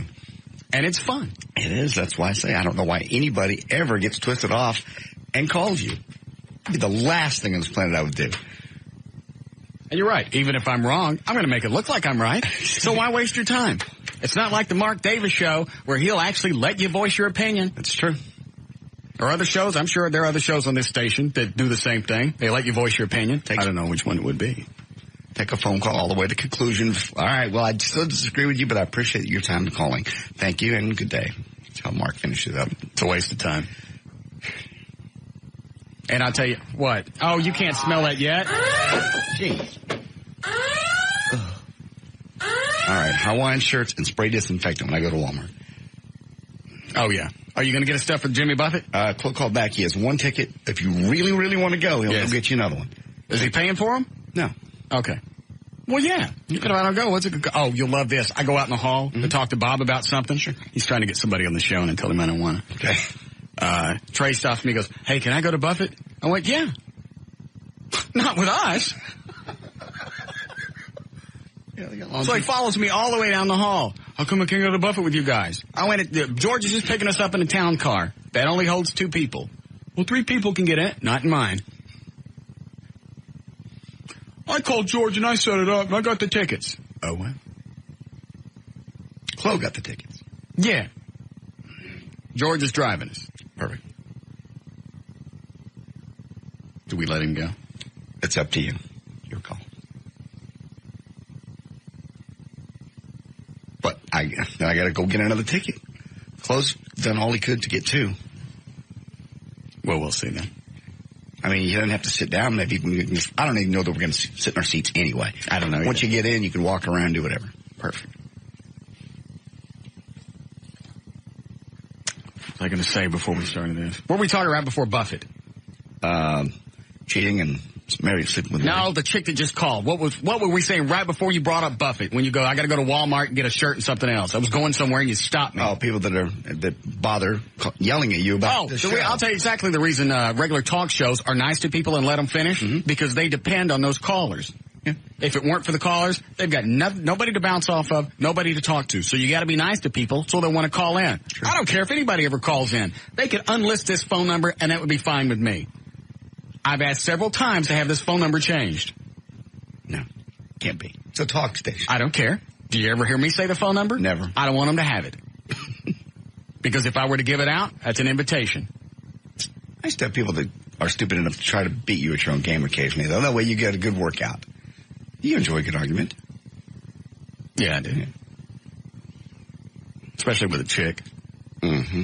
Like that one. One that you're not banging. And, there's nothing bad. And what you do is you take all the frustration from a chick you're banging right now, and you let it go on this one, and you feel better. Yeah. And you go home to your woman, and you feel a lot, you feel like you've flushed your system. Yeah, you say all the nasty words. You can drop the C-bomb. It's not going to hurt anything. Yeah. What's she going to do? Hello, Stephanie. Hello. We love that you're an a-hole. And if we don't like it, then we need to turn the channel. Yes. I mean, you're great at that. That's what you do. Thank you. I used to listen to 100.3, Christian music, country music. Mm-hmm. Now my station is on 105.3 all day. Well, we're happy to have you. Well, if you don't... You sound like a very intelligent woman. If you don't like what's being said, turn the station. Yes. Because we love you. I think. But you are menstruating today. I am not. I have to agree. You were nicer yesterday. What did I do yesterday? I don't know. You just... Sweetie, it's got to be a roller coaster ride because you can't know what's going to come. Well, that's why we love you. Thank you. Bye. All right. All right, so we're going to leave at 7:30. We'll go to the Smirnoff. Perfect. Stay for about an hour. That'll work. Just get enough above it. And if I want to stay, I'll get a cab. All right. Or go back with Chloe or something. I'll find a ride. You don't want to go back with Chloe? No, you're right. I'll get a cab. I'm aware. Okay. All right, 4:52. J.D. Ryan's in the Live 105.3. Thank you. And it's brought to us this time by Hydro Expo and by SBC Communications. Not to mention Service King Collision Repair. Eddie's going to be there Thursday at North Central and Spring Creek in Plano from 11 until 1. He'll have some of the Saddam T-shirts out there. Lunch by Hooters. And the first 50 people to arrive are going to receive a pair of tickets to the SCCA Grand Prix of Texas happening May 3rd. Okay, the prosecutors in the Lacey Peterson case said there is plenty of evidence, both direct and circumstantial, to convict Peterson's husband in her murder. According to the county district attorney, said it will be difficult to determine exactly how Lacey Peterson died because her body was badly decomposed, but he said it would not weaken the case against her husband, Scott. A mail distribution facility was evacuated today after a white powder found in 2 envelopes tested positive for biotoxin, but a federal source told the Associated Press that more sensitive follow-up tests came back negative for the potentially deadly poisons. Meanwhile, investigators also were analyzing a suspicious powder found in a cargo area at a Southwest Florida International Airport. Now, don't make light of their corporate owner, Disney. Their mascot, the feathered white fowl duck. What are you talking about? I don't know, really. No, Let me see the story. The Mighty Ducks. Let me see the story. It's about the ducks. Let me see the story. Don't make light of their corporate owner, Disney's mascot, feathered fowl. You read like an idiot. They're playing the ducks. We'll move on. A dog in California survived being hit by a car, being shot in the head, and being stuck in a freezer for 2 hours, all in one day.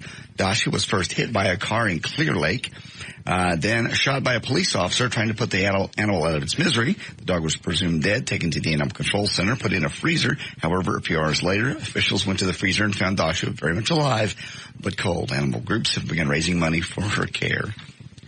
And we already did that. Do you want any of the audio? Absolutely. Love to hear it. Watching KLLI airs tonight. It's back on NBC. This is the one with Julia Louis-Dreyfus. It's her second. They're calling it the second season, but didn't they cut the last season short? Yeah, it could still be the second season. They're calling it the second season. This is basically she plays the Los Angeles club singer. Cut number 1. She was asked if much has changed about watching Ellie for the second season. A couple of different changes, but nothing, frankly, that radical. We're shooting. They better look into something radical. Then they had some gimmick last time, like they shot it real time, or they had some little clock in the bottom, the corner, that ticked down the real time. Part of our show in front of an audience, which is really exciting, and part of it not in front of an audience, but what we shoot single camera, that is to say like a movie, we show to the audience so we get their response, which is fabulous. Yeah. What she's trying to say is they'll shoot the thing, and then they'll play it before an audience, and then they'll record the audience's laughter, so that laughter is real and it's not being canned. That's what she's trying to say. Yes. And she also says she enjoys playing someone who isn't all that successful. It's fun to play a girl who's kind of struggling. I find that really fun from a comedic point of view to play somebody who is not successful. Stick your punchline in right here. Inherently comedic about that. That's coming up tonight on NBC. Patti LaBelle's Light Cuisine. She has a cookbook. It's now in stores. Cat number 3, Patti LaBelle says being diagnosed as diabetic forced her to change her eating habits. I realized, when my mother, she died about, it was about 65, and she had both legs amputated at 58. And when I found that I was diabetic, I said, I really have to straighten up and fly right and start eating better. So it was gradual. I didn't start eating properly for a long time after I knew I was diabetic. And I realized that I really had to because I really wanted to live longer. Here we go. Patti LaBelle on how she manages, cut number 4, to eat healthy while she's on the road. The frying pans and the seasonings go with me. Because if I have like a 2 or 3 day stay in a city, I'm going to set up my own kitchen, and if the suite that I'm in doesn't have a kitchen, then I'll make a kitchen.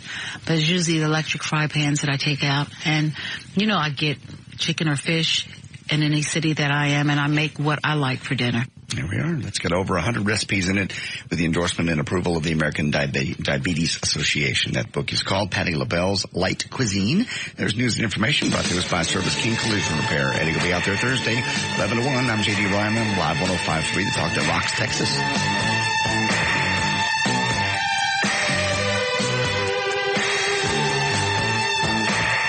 We'll be back with the Russ Martin Show. Russ Martin Show.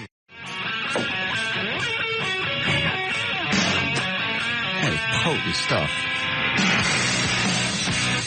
Thank you. Not a compliment. By the way, you need to tell Billy there's a house that's for sale 2 streets over from my house. Okay. According to the guy that lives next door to me, they're selling it because of me. You're kidding. Mm-mm. Why? I don't know. Just because you live in the neighborhood? I guess so. Said it's a family full of Mormons. Well, it's not like you park your car in the grass or something. That's what he told me. Well, aren't we just making moral judgments of our neighbors? Yeah. They don't know me. They don't know me in person. There could be swingers living in that neighborhood. The only thing, they're not on the radio. There are swingers that they shoot porns down the street about 3 or 4 houses down. That's the one with all the Porsches and stuff parked out front, and sometimes you see camera equipment. They ain't shooting Barney. No, they're not. Or if they are, Barney's shooting.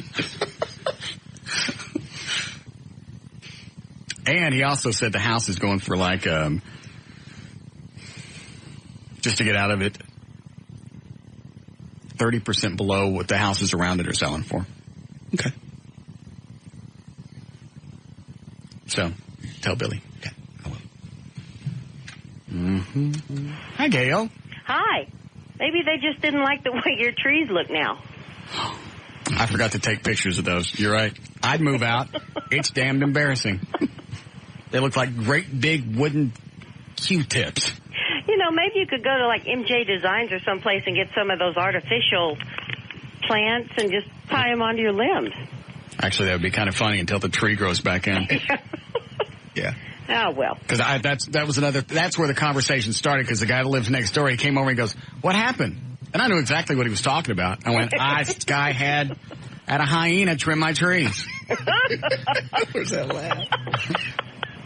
Hold on, where's John's laugh? Oh, there it is.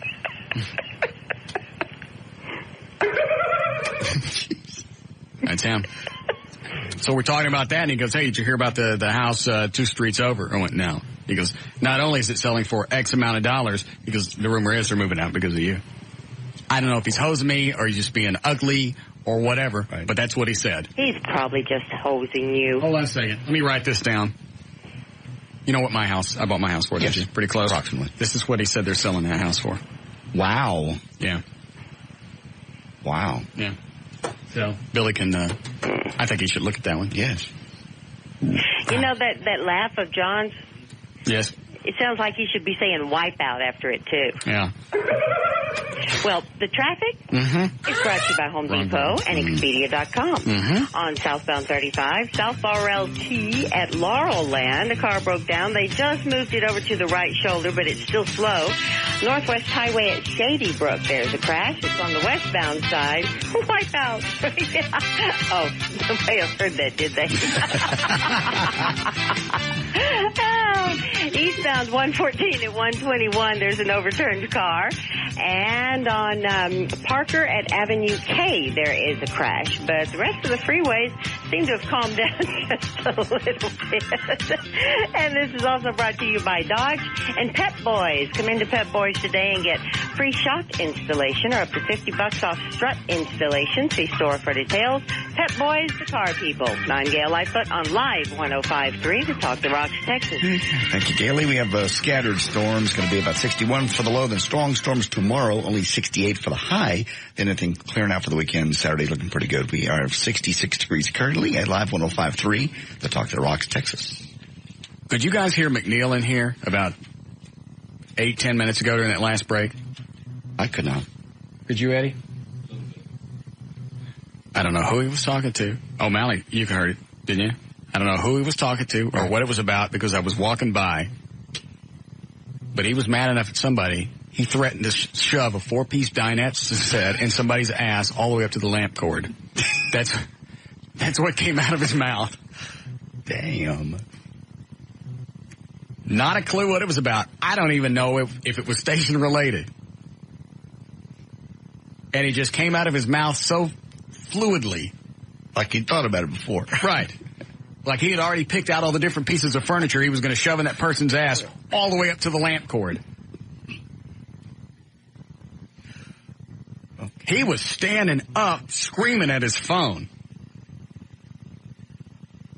And you think he didn't pull a blade on me? He didn't pull a blade on you. Mm-hmm. He did it. And he did that pitch, your both hands back and forth when you got the knife. Right. Like the monkeys do when they're really mad. Right. And the monkey knife fights? I don't think he did that. He hunched over. No. Took the knife from his left hand to the right, back to the right, left, right. Then cut at me. Mm-hmm. Called me warden. He didn't. Looked at the studio audience that day. Said, I'm going to get you all, you bunch of lousy screws.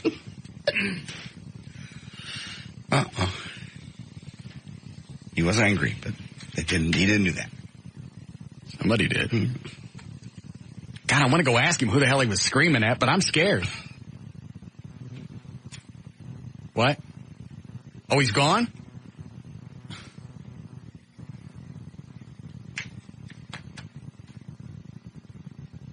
Did you actually see him leave the building? But he's not in his office. I got to call and ask. I can't stand this.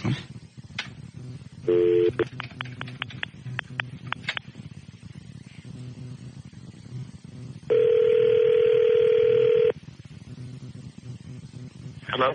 Hey, Bob. Yes. How are you? I'm upset. Anything you want to talk about? I can't. You can't say anything? I can't say anything. I'm barred from discussing it. Is it a personal thing or a station thing? It's a personal thing. Oh, okay. And it wasn't a dinette set. Yes, you said a 4-piece dinette set, and you said, I will shove a 4-piece dinette set all the way up your ass to the lamp cord. Bedroom suite to the pillows. No. It was a lamp cord. I just the mental image was just great because I could just see somebody. I did think about it. I can see somebody with all this furniture in their ass and just the plug sticking out their butt. The lamp cord comes out of your mouth. Got it. All right. Well, possibly if you want to get together later and vent, I'm certainly open. I'm going to be drunk in half an hour, so whatever. Okay. Well, I'll check on you then. Thank you. All right. Are you going home? Yes. All right. We'll check on you at the house. All right. Wow. You'll get drunk. You'll tell us. Yeah.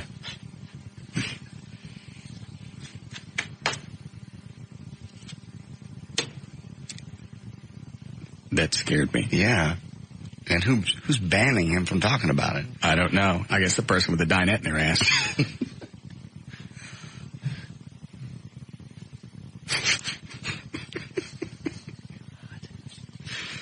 All right.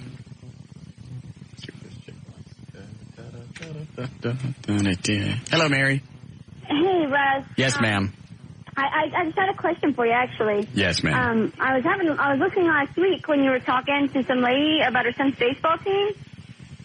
Oh, the Little League. Yeah. Yeah, and I don't know why you couldn't help with their uniforms. They only wanted like $800. I don't have $800 to be throwing around.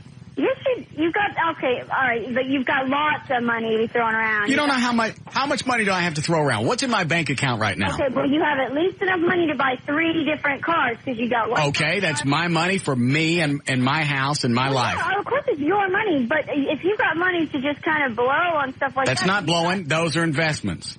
That's not a car is never an investment. Oh, yeah, these cars are investments. I could take No, these cars don't. If I bought, let's just throw out a figure. If I bought the Batmobile for $1,000, I could sell it 10 years from now for probably 3 or 4 times that. That's an investment. Not with the money you put into it. If you only paid $1,000 for it, first of all, that's inaccurate anyways because in the shape that you have it in, you would never pay that much for it. You know what she's talking about? He was just using that as a reference point. He obviously spent more than $1,000, and exotic cars do appreciate, don't depreciate. Thank you. It's an investment. And you know what? That's not even pertinent. I don't care if the cars do depreciate to nothing, and I'd have to pay somebody to haul them off. What I do with my money and my time is my own business. How dare you tell me how to spend my cash? I'm just saying they only wanted $800. But I don't have $800. I don't have $800. I don't have it. I'm strapped. You have that. And no, you don't. Why is it everybody thinks they know what I got? Just they see your lifestyle and they assume that you probably have some cash. You know what? Let me tell you something. To save money, I had to live with my dad for a while. Do you want to hear my dad's story again? Oh, God. Okay, but not everybody can live with their parents, okay? A lot of people's parents are dead. So that's not an option for everybody. So it's not the point. I'm just saying I sacrificed in my life and I went and lived with my dad and it drove me nuts. Well, you know what? You're really lucky that he was able to take care of you because there's a lot of parents that can't take care of their kids. There's a lot of kids that depend on people like you to help them with things like that. They need your help. Well, I guess they can't. They stood in the wrong line to get help, didn't they? Well, they should. And why can't these parents buy their own kids' uniforms? Why is it up to me to buy this stuff? Why all of a sudden has the weight of the world fallen on my shoulders? I'm just a jock. I got a talk show. I got a nice little comfortable talk show. Got a few different listeners. Why all of a sudden is the responsibility of a member and a role model to do something? I'm not a role model. Yeah. I am not. If you pick me at a role model, somebody beat you really bad when you were a kid in the head. You're somebody and you're... I am absolutely nobody that you would want to pattern your life after. Okay, do not look up to me. You asked why they're asking you for it. I'm telling you why. And I'm telling you why you shouldn't be asking for it. I'm not giving you any money. I'm not giving anybody any money. People go to Mark Cuban. They know he has it, and they, And you know what? Don't have a kid if you can't afford it.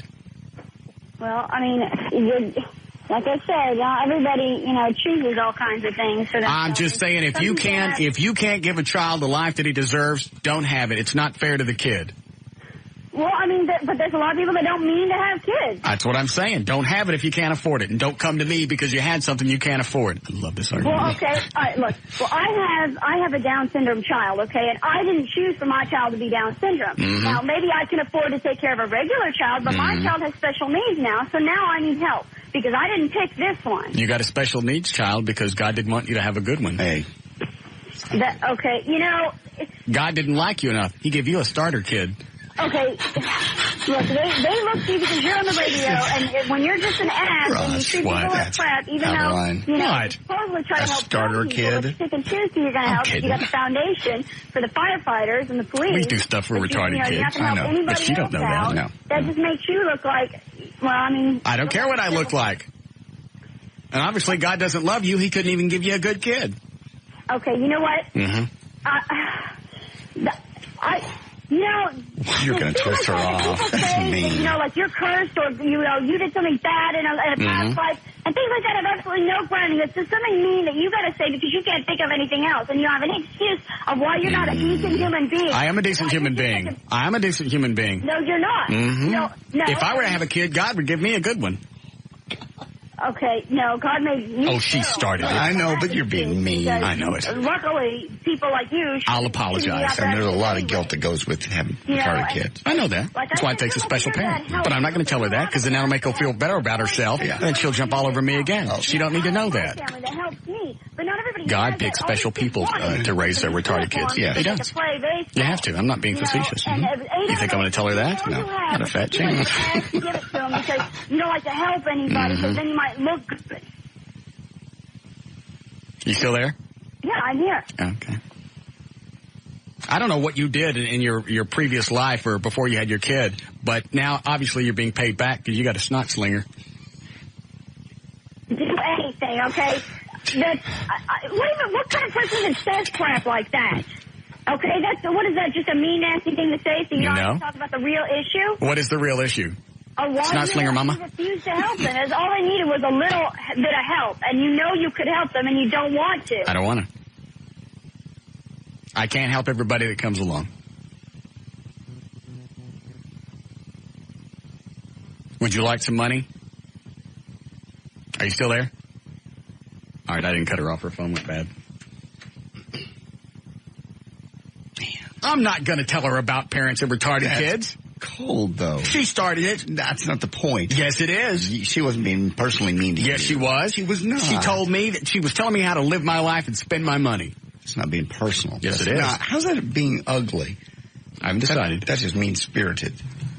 Her or me? You. Can't you side with me once? Not when you're being ugly to somebody who has a special needs child and hurting her feelings. I thought you were going to cry.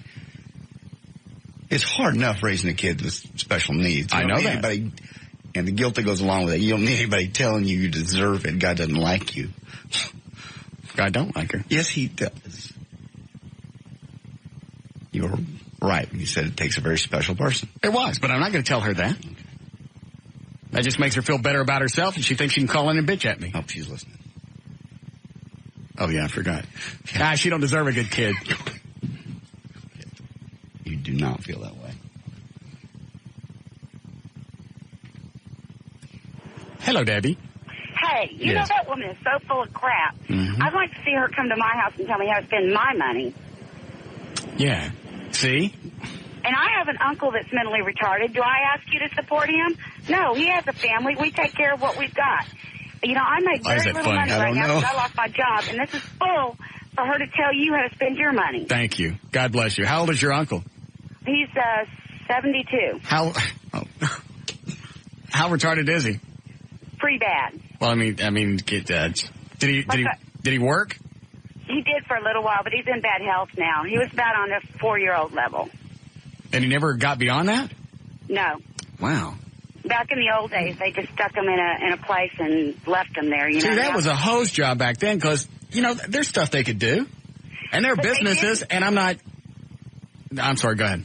They didn't, though. They just stuck him in a place and said, okay, well, there's something wrong with him, and that was it. Yeah. That's what they did. That's why I like to go places, and I'm not being cute here. I like to go places, other than it's funny to watch. I like to go places that hire the handicapped because they're giving these people, they actually give them a purpose. Mm-hmm. And you can't find a better worker than a handicapped person. And like I said before, you ain't even got to pay them money. Yes, you do. No, you don't. Yes. No, you don't. See? No, you don't. Yes, you do. You got to. My uncle, if he could still work, he would work for free. He loved it. That's not what Russ is talking about. You can. I do. No. I was raised with him. I'm telling you, he would do anything for other people. He loves being around people. Okay. Was the guy at the grocery store that works by me? Yes. Every 2 weeks, they give him a handful of Funyuns. See, with my uncle, it has to be candy bars. See? They don't. But they think it's cash because I watch him stick it in his wallet.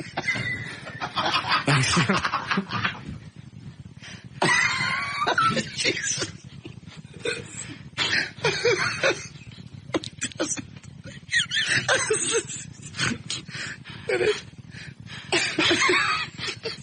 A great visual. Ouch. Is it Canby?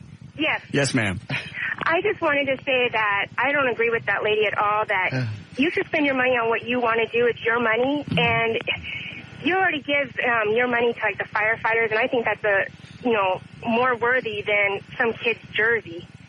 I don't understand, I'm not trying to be overly ugly, but what I don't understand is, why can't all the parents, their uniforms can't be that much. If you got like 20 kids, why can't all 20 parents buy their own uniforms instead of coming to one person and going, hey, give me $800? Well, exactly, and it's not your responsibility to take care of everybody's kid. Yeah, that was the other thing. I didn't have the kid. Why do I got to take care of it? Exactly. I mean, you do what you want with your money, and just because you're nice enough to even help out some people. See, I told you when thank you, sweetie. It was very kind of you. I told you when I started this foundation, it's going to come back and bite me in the ass. I know you did. Well, you do this. You did this nice thing. Why can't you do something else nice? I don't have time, nor do I want to. No. Now, if you'll work for Funyuns.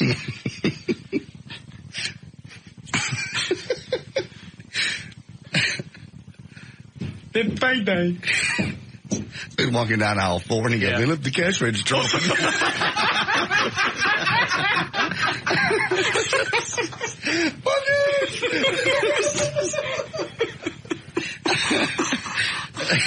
How do you get out of the vault?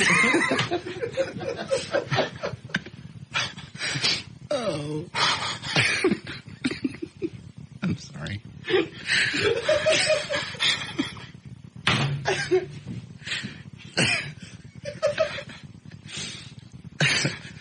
Frito-Lay truck backs up. He thinks it's Brinks. Do you have a gun?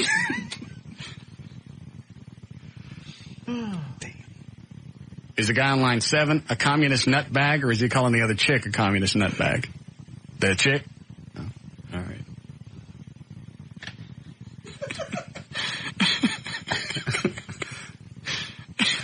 That was good. Hi, John. Hey, boss. Yes, sir. Hey, it's people like this that just really, God, they wrinkle my ass. She's the type of woman that thinks when someone sues a big company or some individual that's got a lot of money, it doesn't matter the merits of their case. They should just get some because that person's got a lot. Yeah. She wants to tell you what to do with your money or thinks you have some social responsibility because you went out and busted your ass and earned a lot of money. They just irritate the crap out of me. John, one of our more intelligent listeners. Yes, he is. Thank you, John. Thanks, guys. Thank you. What? Quit it. Oh, God. Just visualizing the expression on his face. Right. Comes out his eyes, come a couple inches out of his head. They like the register open. We should break after that. All right. Can we break it? All right.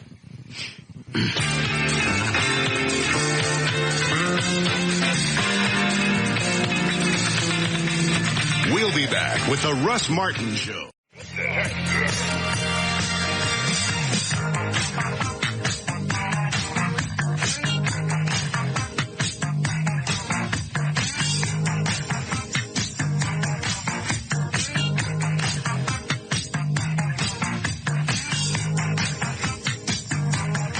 All right.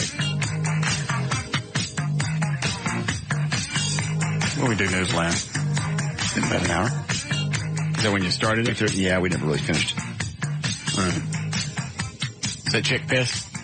Good and pissed? Oh, boy. Hold on a second. You want something? You just standing out there? Don't stare at me like that then. Look away. Yes, Alice. You were so wrong for that. For what? Telling that lady that she got a broken child because God didn't like her. Give her a starter child. That is wrong. If that were true, what would be wrong with you? I don't know. What? You are a moron. Mm-hmm. I can't. Now, see, you just said something I can't even say on the air. S. So does that make you a worse person than I? No, I'm not worse. Well, obviously you are. Your language is so bad, it can't even air on this station. I said the S word. Exactly. Your language is far worse than mine. I can't say it. What makes you think you could say it? But you can. How dare you call up to this station, a station that I'm responsible for 4 hours a day. Yeah, okay. I'm responsible for the words that go out, and you decide that you're going to throw something out that a child could hear, that any child could hear, and you sit there and you throw this language out like it's okay for anyone to hear. How dare you? You said we didn't finish this? We didn't finish this. All right.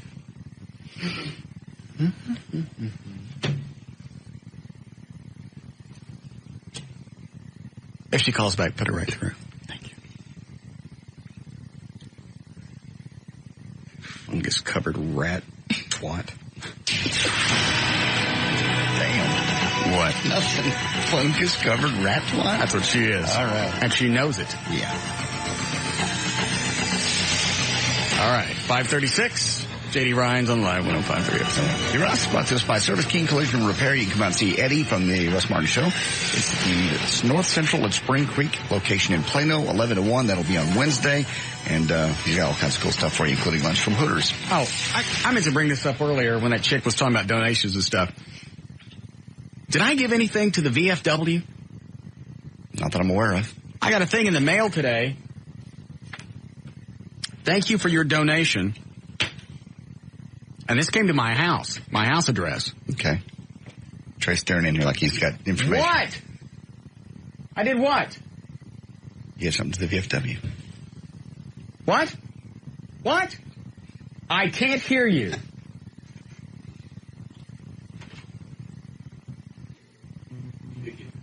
What are you doing in here? What did I give to the VFW?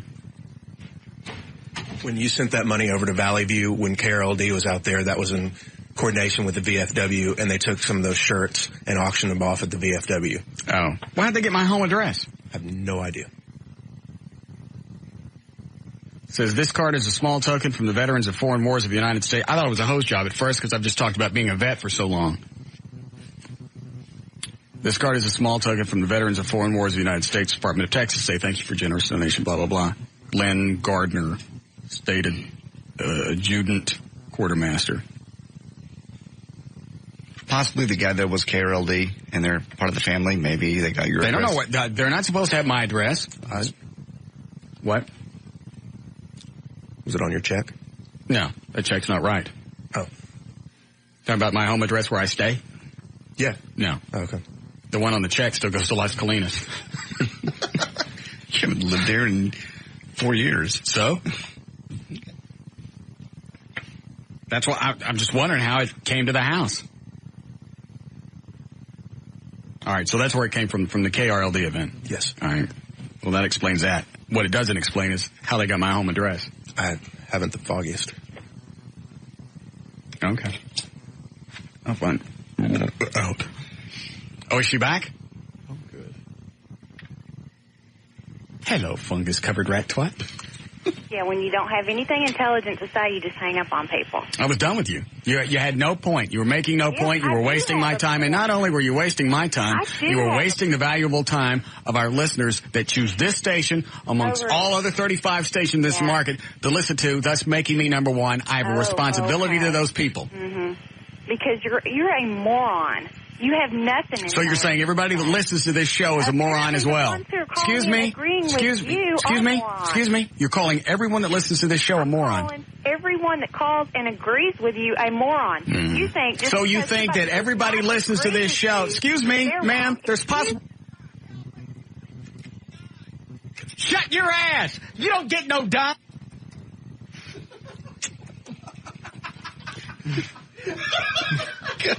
What? You hit it 20 times. I don't care. Maybe if I hit it long enough, they'll start... There.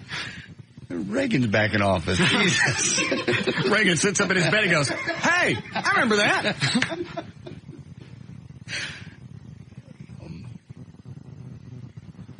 I can't answer the phone for a while because the delay, I don't even know if it still works. Sit there and tell me to shut up. It's your dime. You don't get a dime. I got to turn the mics off because I don't know what I'm going to say. Excuse me for a moment. I apologize.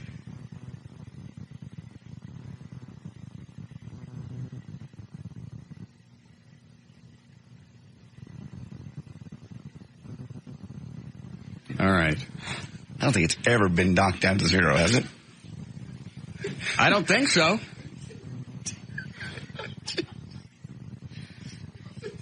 Oh, do what? It went into the negative. Yeah.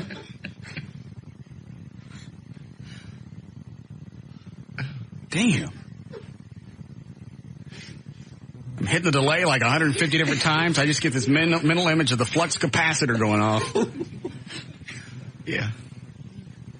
1.21 gigawatts.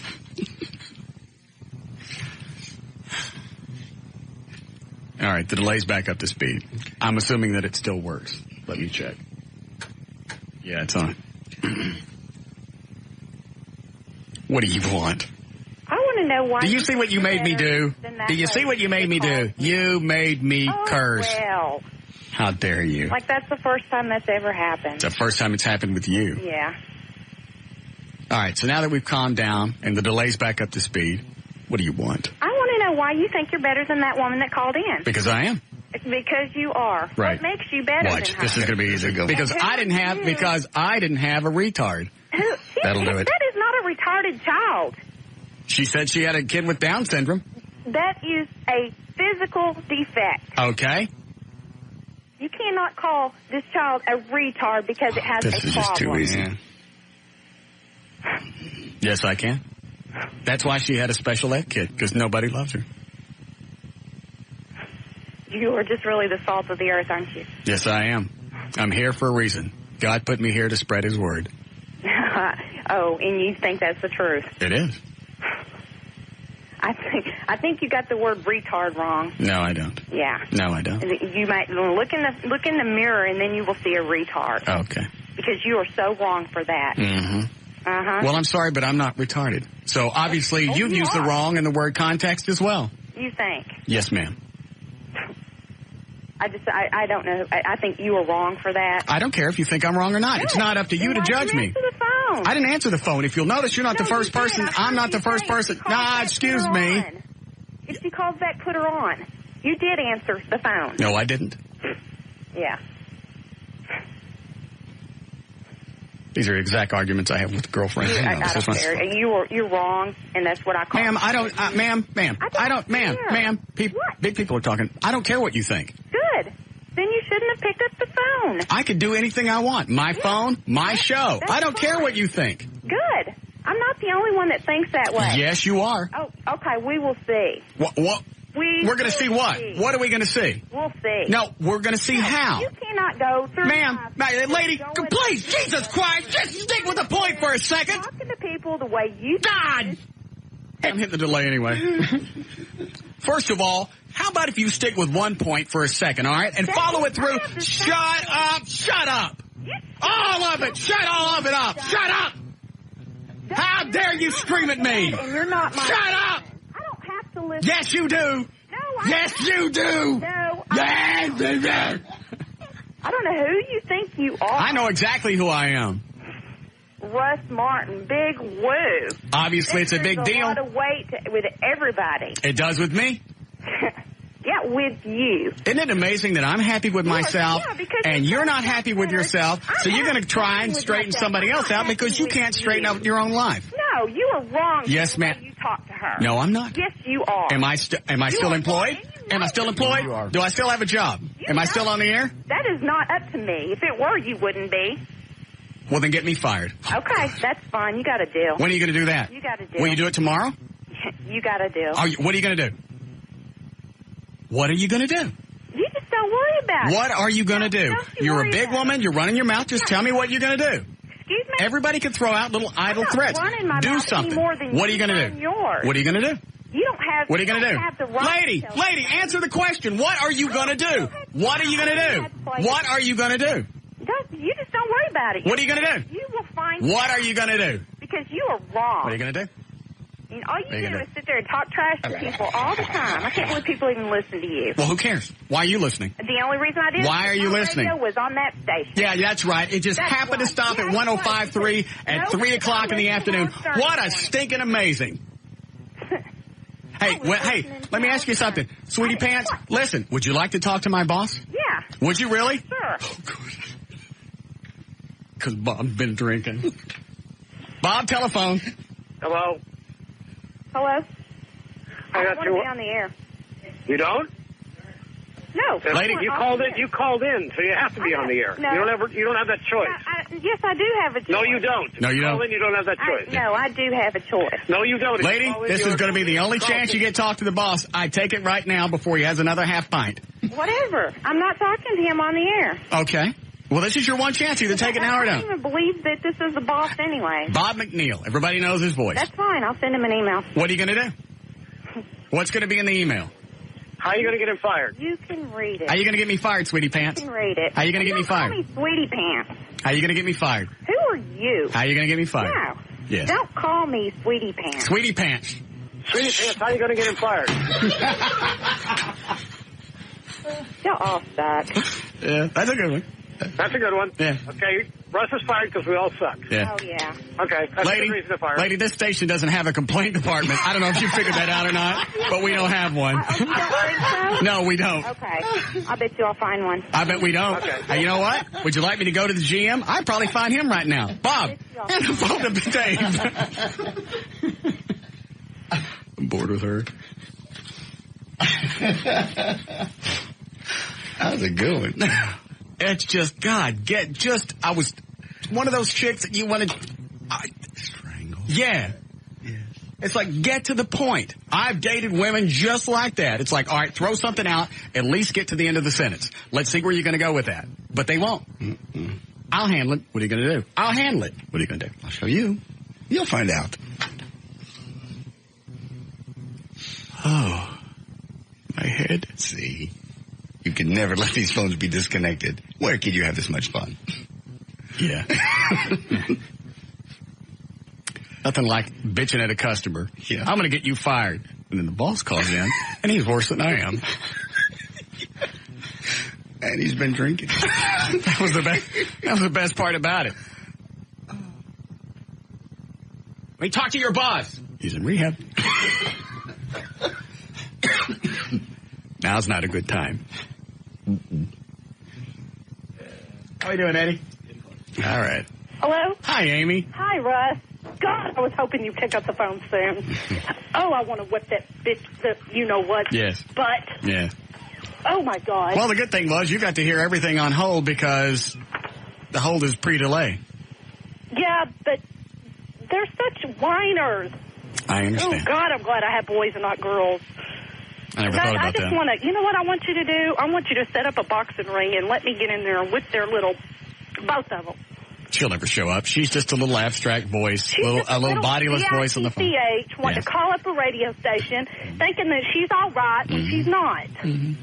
She's nothing but a little bitch wanting to call up somebody and gripe about it because her life's so screwed up. Yes, that's exactly what it is. It's That's a problem little. is. Thank you. I understand that. Somebody unhappy with their life. I've said this many times. Unhappy with their life, can't control their own life, can't get it straight, so they try and straighten out something else. I can't run my life, but I bet you I can figure yours out and tell you what to do.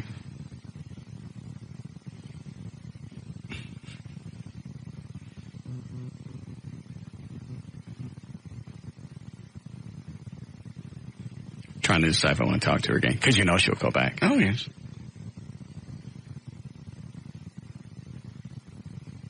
My God, I can't tell you how many times I've had that type of argument with a girlfriend. Yeah. Oh, I can see it in your eyes. A little glint. Yeah. Oh, this will be fun. Because she's not going to, what can she do? Right. I don't have to see her again. She don't have to get her stuff out of my house. No. She's not going to cut me off. I'm not losing an emotional bond with anybody. No. This is nothing but fair game. Punching bag. Yeah. God knew exactly what he was doing when he made women beautiful and gave them a vagina, because if he didn't, we'd all be wearing women pelts. You're right. That's exactly what it would be. I'd be wearing Julie boots right now. Yep. Hi, Peggy. Hello? Julie skin boots. Yes, ma'am. Yes. Is this Russ? Yes, ma'am. I love your show. I love you guys so much. I love Bob McNeil right now. Never really cared for him too much before, but this is the best stuff I've listened to all week long. Thank you. It was very sweet of you to call. We enjoy having you as a listener. Obviously, not all our women are idiots. No. You sound very intelligent. We're happy to have you. Just keep doing it, please, because Thank you. I need this laugh all the way home. I drive for an hour, and you're great. Thank you. It's very kind of you. Bye. All right. Bye-bye.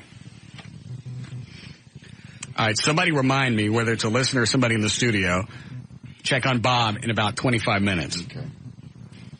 Because I believe his drunken stupor is growing exponentially. Yes. We also have our friend Chloe from the promotions department that's been at Jimmy Buffett since 2 o'clock. Oh, let me see his phone number. Check him in. Do I have time to call him, Eddie? Yeah.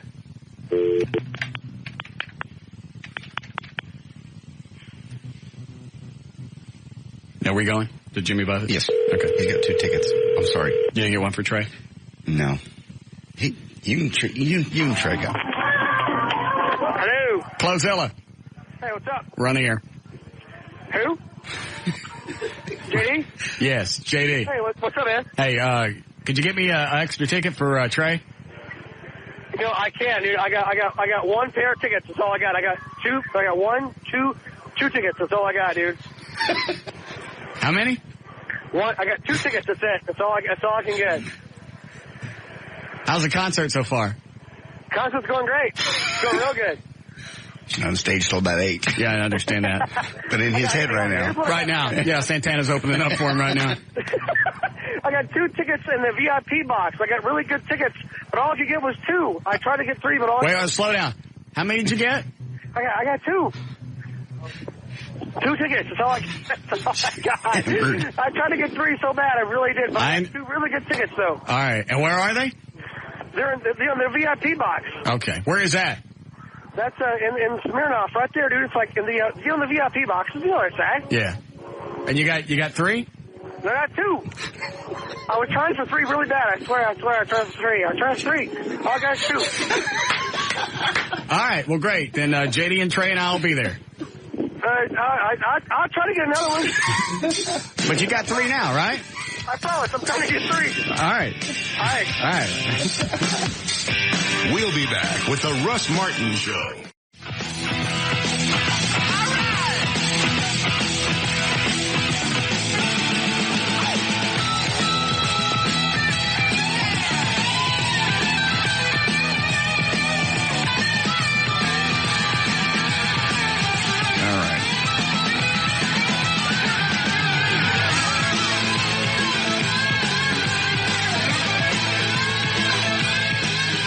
What is this?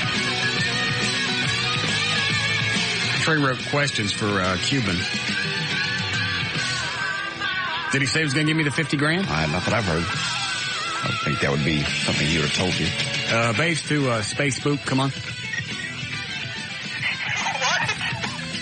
You heard me. Is Cuban going to give me the $50,000? He said talk to you about it. No, he don't get on unless he's going to give me $50,000 for the Police Fire Foundation. Okay, I'll talk to him. I'll call him back. Thank you. When was it he wanted to call in? Sometime in the 6 o'clock hour. Oh, just haphazardly call in? No. An exact time, and I want my $50,000. Thank you.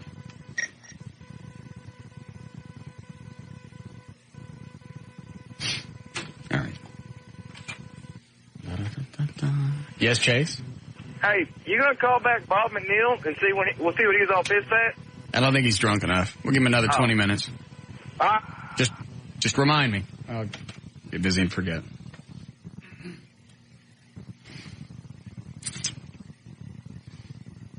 The Mavs played pretty poorly in the first half of Saturday's game. Does that kind of slow start concern you? Are you hoping to get more production out of the rest of the team? Nowitzki can score 46 points every game.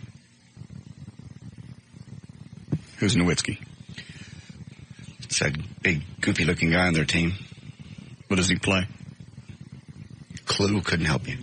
Center? Okay, fine. Is that what he plays? What does he play? You don't know? Forward. What does he play? Your mic's on. He plays forward. What is that? Guy up front, throwing the ball. Oh, okay, good. I don't know. Makes sense. Yeah. Does he move forward? Is that what it is? Moves forward towards the other basket. Is that why they call him a forward? What do they call him when he turns around? You're making that up. All right, $50,000. I won't make fun of his hair. I won't make fun of his TV show. I'll let him talk about whatever he wants. $50K. I want a cashier's check, and I want you to write his driver's license number at the top of it. The only time he wants to come on is when he's got something to pitch or plug. Well, yeah. He's a busy guy. I don't care. I'm busy, too. I know you are. I'm sure he'd let you come on his TV show and promote your firefighter comp. Hey, not a good idea. Mm-mm. You ought to go on one time. Go on the TV show. I saw it one time, and all I saw was he was doing some type of stand-up.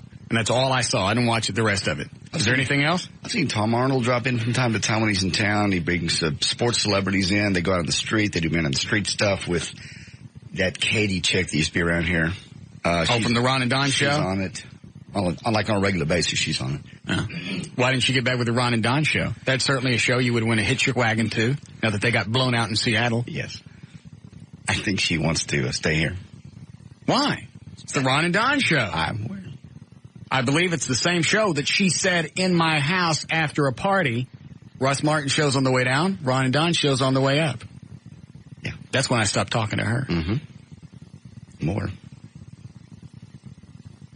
So I see their act in Seattle died after about 14 months. Seems to be their time frame. That's exactly what McNeil said. I got just about 8 months worth of stuff. They recycle for 4 months, and then they get blown out. Good. All right. Do we do news? We started. We did one story, and then we got off with that streaming check. Oh. Did she call back for free flowers from proflowers.com? I certainly would like to apologize because I've thought about it over the break, and she's right. I had no business saying that God didn't love that woman. Huh? Oh. Thank you. We'll try news again. Okay. 607. J.D. Ryan's in Live 105.3 FM. Thank you, Russ. One of Dallas' most prolific killers, whom authorities said derived a sadistic thrill from the more than dozen slayings attributed to him, is scheduled to die tonight. Juan Rodriguez Chavez went on a killing spree across western Dallas in 1995. Rampage peaked July 2nd of that year with the shooting deaths of 5 people. After a capital murder conviction in 1996 led to his death sentence, Mr. Chavez continued to maintain his innocence. He will die tonight. A new study takes a hard look at the effects of illegal drugs and alcohol in Dallas County and offers revealing statistics about some of our youth. They found out that 15% of 6th graders in Dallas County say they have 5 or more drinks at one time during the last month. Seems like a lot. 6th graders? 6th graders. And you're what in the 6th grade? 13, 14? Yeah. 12. Between 12 and 14? Yes. Where the hell are they getting alcohol? Their parents' house. Oh. Yeah, I guess that would be a lot easier. Where did you get it? You know what? I didn't drink when I was a kid. I'd start drinking till I was like 33. I didn't either. Whatever. I didn't finish a whole beer until I was 35. What happened? Why did we start drinking in our 30s? I don't know. I had a bottle of wine when I got divorced. Literally had this bottle of wine for 2 years. Somebody gave me a bottle of Crown back in like 90. I had it around the house for almost 2 years. Yeah. Somewhere in the vid. I don't know. We started and we can't stop. It's a snowball. It really is.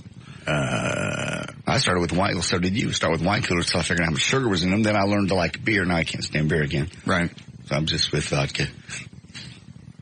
All right, go ahead. All right. That amount of alcohol consumption is known as binge drinking, and experts say that the study reveals that binge drinkers are getting younger and younger.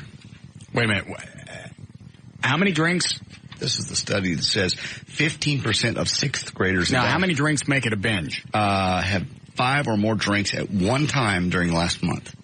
Oh, at once? Yes. Oh, okay. 5 or more drinks. Well, stop at 4. Okay.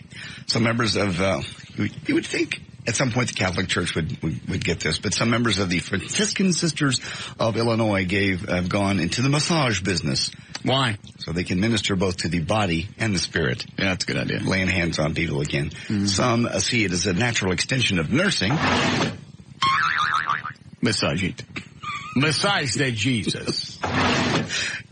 See the Jesus? Yes. Massage his head. The nun. His head is tired. He has a headache. Massage the Jesus. The nuns treat not only churchgoers and participants, but the whatever, and the general public as well. The going rate, $50 to $65 an hour. That is a deal to have the Jesus massage. While the massage therapists offer little in the way of conversation, the nuns encourage discussion of everyday problems and religion as they are massaging you. Good. Claims that the lead singer Scott Stapp, S-T-A, whatever, of Creed, was drunk or drugged up during a disastrous December concert. A quartet of Chicago area Creed fans yesterday filed a class action lawsuit claiming that Stapp and company, Stapp, S-T-A-P-P, owed refunds to 15,000 fans who attended the ragged performance. The Allstate Arena gig was such a disaster, in fact, that the band circulated an email apology acknowledging that, quote, there had been much concern about Scott's health, and we want to assure everyone that he is doing well. And he went on to kind of end on an upbeat note. This is spinning it. Listen, for now, we hope that you can take some solace in the fact that you definitely experienced the most unique of all Creed's shows and has become part of the unusual world of rock and roll history. Nice spin. Yeah, he was trashed. Not quite as good as the spin that they put on Ty Herndon when he got arrested in that park. It wasn't a spin. I believe it was. The charges were dropped. Would you like me to read the news story that somebody sent me? Sure. What do I do with it? Here it is right here. Straight from the Dallas Morning News. Okay. 6/15/95. Okay. That would have been correct. Country star Ty Herndon was arrested Tuesday night. God, this was 8 years ago. On the charge of exposing himself to an undercover police officer in Fort Worth's Gateway Park. Now what? He was arrested on drug charges. Does it mention that? I'll continue. The singer who lives in Dallas was taken to Tarrant County Jail where police searched his wallet and found a plastic bag that contained 2.49 grams of powdered methamphetamine. I will read further. Is singing at times the right steps. Fort Worth is unforeseen problems. It's a dandy spin. Hang on. Talking Nashville, Lingo says, hold on. The Dallas-based singer is free on a $2,000 bond since being accused Tuesday of exposing himself to another undercover officer in Fort Worth's Gateway Park and masturbating in front of him. Now, explain that, Lucy. That was not what he did. I'm reading from the Dallas Morning News, 6/16/95 now. Well, I'd like to see that in the police report. I'm sure I could find that, but it was from the Dallas Morning News. Well, they dropped that charge. So obviously they realized they didn't have any evidence, so they dropped that charge. Is that Cuban? Does he have my money? Did you talk to the Cuban? Uh-huh. And? He has become a little bit of slack. Why? He's given away $1 million. Said, all I wanted was $50,000. I'll take the $1 million. You put me on after talking about a guy wanking it off. We're just talking about Ty Herndon. It's not like you did it one of your games. Yeah, I put the money in your account. Did you get a check? Did you write his driver's license at the top of the check? It's into your account. It's just wire to wire. You know, the banking, the high finance. What is the $1 million? I don't know what this thing is. That's the Fallen Patriot Fund. The Fallen what? Fallen Patriot Fund that we started. And what it is it's money to go to the families, immediate families of those who didn't come back from Operation Iraqi Freedom. So the families of soldiers killed or severely injured in Operation Iraqi Freedom. So why didn't you tell me this earlier when he wanted to come on? Well, because we're such good friends. No, we're not. You have shunned me for the past 2.5 years. Hey, I don't know how where. many other people have I written checks to? I thank you for that many times. All I know is you vanish, and the only time you want to come on is when you got something to pitch. What are you pitching now other than this fund? That's all I'm pitching.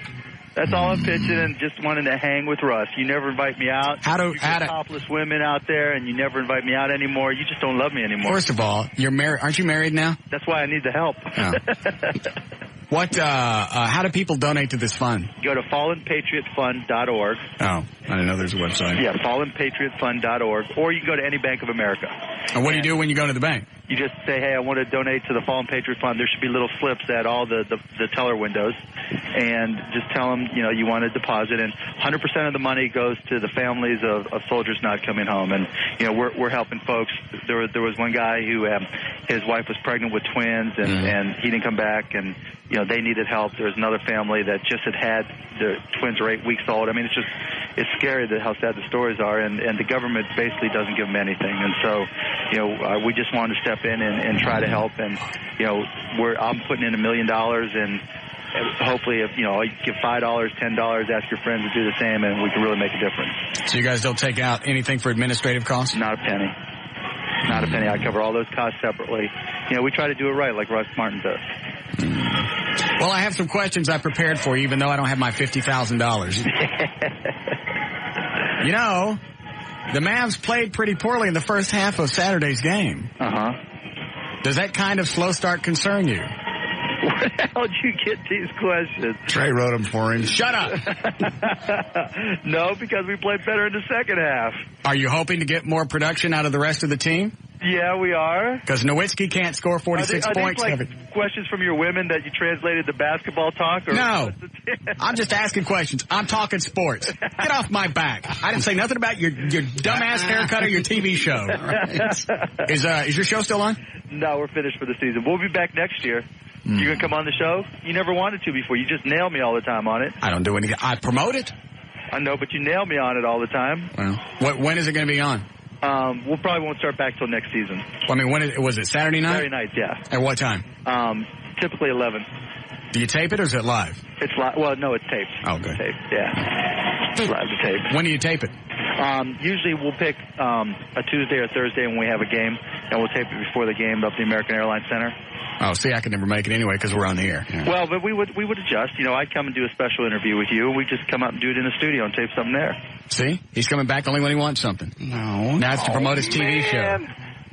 Here I am trying to show some love. You know what's funny? We were talking about Mark, the nosy neighbor I got next door. Right. Uh-huh. He comes over and he's talking about stuff, and I don't even know how basketball came. Oh, I know. They went to the game that night. Mm-hmm. And he was talking about, he goes, Mark's he's infused so much excitement into the game. He goes, it's bigger than it used to be. I went, he's an idiot. Russ, man. The only thing I give you credit for is people will watch the game now or go, because they don't know what you're going to do on the sideline. And I know it's an act. It's a hose. But now you put an unpredictable nature to the game, and people are going to watch to see if you're going to wig out. Kind of like your show. Absolutely. And that's exactly why most people bought that April 1st thing, because that wasn't out of character for you. Exactly. Was that not badass? I mean, everybody went for it. I didn't see it live, but I saw it on CNN, and I even bought it then. I did too. It was crazy. It was crazy, but it wasn't even my idea. It was our marketing guy's idea. We rehearsed it, hooked it all up, and we were like, we were afraid it was going to fail miserably, but, good acting job, a little bit of videotape. Followed with everything else. Exactly. So that's what I give you credit for. And the whole Dennis Rodman thing, I know that was a screw job from start to finish, and you'll never admit that. Yeah, well, it was me getting screwed, but... Now, you got more than $500,000 of advertising out of hiring him. No, that's true. We did. And then, to make sure you're still getting your money afterwards... Rodman goes on to badmouth you, so that makes it into the media. Exactly. You're a genius when it comes to that. I see it. I don't know that. But dude, get a hat.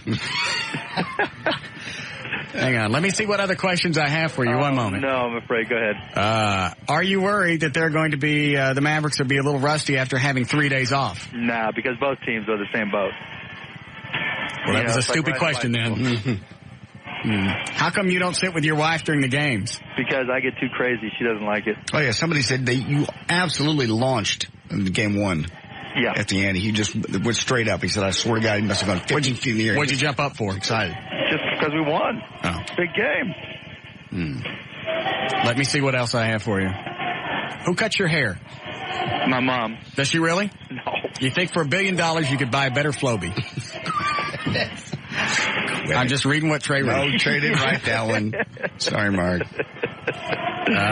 Let's see. Do you think Pippen is going to play in tomorrow night's game? Yeah, I think he'll play. Hold on a second. Who was that? Scottie Pippen. Yeah. Is that another forward? No, that's Gladys Knight's cousin. No time for you to be cute. Yeah. Is that another forward? Yeah, he plays for the other team. Oh, okay. I got it. Man, I'm having too much fun. We got to do this more often. Have you been fined? Have you been fined this year by the NBA? No, I keep on trying, but they won't find me. They know, like you're talking about Rodman, they know I just spin it to my advantage, so they won't do it. Well, yeah, I mean, when they fine you, whatever. What's the biggest fine you've had to date? $500,000. Okay, and you always match that and you give it to some charity, right? Right, and that was the Dairy Queen deal. Weren't you working at a Walmart or something last week? We came out with these comic books, Dallas Mavericks comic books, to promote literacy, and we're selling them at Walmart. So I went out there and worked the cashier and sold the comic books. It was fun. I like doing that stuff. And of course, you did the Dairy Queen thing last year. Of course, yeah. You got to have something to fall back on. So I'm building my skills. Well, I guess we're friends again now. We better be. Good. When are you going to have me up there for some more Jack Daniels? That was the best time we had. The first time we had Mark on, we got him toasted. We went out back. It was 7 o'clock in the morning, too. Went out back, shot some hoops, told us all the other billionaires that he hated. Cool. It was fun. Yeah. He's fun when you get him drunk. Yeah. Hey, just pick a spot. They had me bartending at a restaurant. I mean, I was having a good time popping down the margaritas. We just got to pick a spot. We'll do something for your charity. Go out there and clown it up. Let me ask you this. How many requests do you get for money on a daily basis? I stopped counting. I mean, 100. And now everything goes to, you have a special person to handle that, right? No, I see it all. Do you really? Yeah. Nobody sees my email but me. In case someone wants to send me pictures. Well, Good. Yes. Well, what do you do with these people? Do you just delete them or what? Usually I just delete them unless it's something really good. Okay. Yeah, because a lot of them are like, my truck's broken, I need some money, or I saw this really cool car, or, my girlfriend's going to leave me, or I bought, I'm in debt because I bought da-da-da-da-da-da, and, my job sucks and I want to quit, so I won't be able to pay my bills, so give me money. And then sometimes it's for good stuff, but, you can't do them all. I don't know how you weed it out. And it's gotten to the point with me that I'll send back an email that says, you know what, I got 2 charities that I work with, and that's it. I'm sorry I can't help you. Exactly. And so that's one of the reasons we started the Fallen Patriot Fund, because, it was something we thought was important, and you got to limit it. You can't just give to everything. It's just impossible. Well, and when you do something like that, actually you're benefiting all of us. It's not like just doing, for muscular dystrophy or cancer or whatever, because you're supporting the servicemen. You're really kind of taking care of all of us. And that was kind of the thought behind it, so that, it benefits everybody. We all benefit from, those who have given, their lives and to serve this country. So that was part of the thought process, and no one else was stepping up to do it. Right. And that's the same thought process we have for the Police and Fire Foundation. Exactly. Give me my check. You give me a check, I'm going to drive down there and beat the hell out of you. Again? I'll take it away from you. I like that. You're supposed to do something I don't like. I want to come over and see your house. Come on over. I'll bring. You know what? I can bring the Batmobile. You haven't seen the Batmobile yet. I have not seen the Batmobile. His house is beautiful. Come on this summer after the season's over. Have you seen his house? How come you've seen his house? Because I was in real estate. Oh, so you know where it is? Mm-hmm. Yeah, it's easy to find. Let's do something this summer. We'll go set something up at Don Pablo's, whatever, to raise money for Russ Martin Foundation. Now I want to come to your house. Okay, well you'll come pick me up at the house. Yeah. This way I can drink since you're driving. Yeah, I'll stop by in the Batmobile. Yeah. That'll be cool. All right, then you're back into the good graces of the show. You can't do any more radio interviews with anybody else, though. Hey. I don't like you having other friends. You know the rules. I know the rules. Okay. I signed up. All right. The website for the foundation is what again? FallenPatriotFund.org. Okay. Well, it was lovely talking to you. Okay, Russ. Well, hook us up and... Shut up. God. You can't just say goodbye. What's wrong with you? I said it was lovely talking to you. Didn't I? Up on him. Did I let him plug his website? Yes, but he's in the middle of saying goodbye. You do that to me all the time, and it drives me nuts. What? You did it last week, and don't pretend like you didn't. I did not. You do that every time. You cannot say goodbye to somebody. I said goodbye to you many times. No, you don't. You start on a conversation. I can tell when you're going to do it because you start off on something you could give a rat's ass about just so you can hang up on me to make me think the phone got dropped. I don't know what you're talking about. Yes, you do. You're not even making any sense. Yes, I am. And you know you do it. And you've done it for 20 years. What makes you think I don't know when you're doing it? My phone dropped. It does not. Isn't it convenient how it always drops right when you get to talking? And it doesn't start cutting out. It just goes click. You've done it forever. Obviously, if it cuts out when I'm talking, I'm not hanging up. What idiot would hang up on himself? That's why you do it. How we doing, Eddie? Badly? Okay. Yes, Ed? Hey, yes. I was going to ask Cuban. He did those comic books. He did something with Kid Craddock on those. I know they had an ad in there, but I thought... Oh, he did? Oh, yes, he did. He did? Oh, no. Oh, really? Thank you. Cuban's out? No. No, because he's helping another charity. Come on. He's doing stuff with Craddock? Yes. Did you know about this? I did not know about it. He's back out of the buddy club. Oh, come on. He didn't deserve to be in with that hair anyway. Come on. You haven't even been by his house yet. At least go by his house. Yeah, I'd like to see his house. Yeah. How big is it? I think it's like 12. No, 25,000 square feet is what I heard. There's got like a main house. There's two sides. I mean, it's because Rodman lived in one of them, right? Yes. That really was one of the greatest hose jobs. Oh, yeah. I don't care what he says. It was a hose. He knew Rodman wasn't going to play more than that season, or that part of the season when he hired him. He knew he was going to be gone at the end of the season. He didn't even last to he didn't last to the end, did he? No.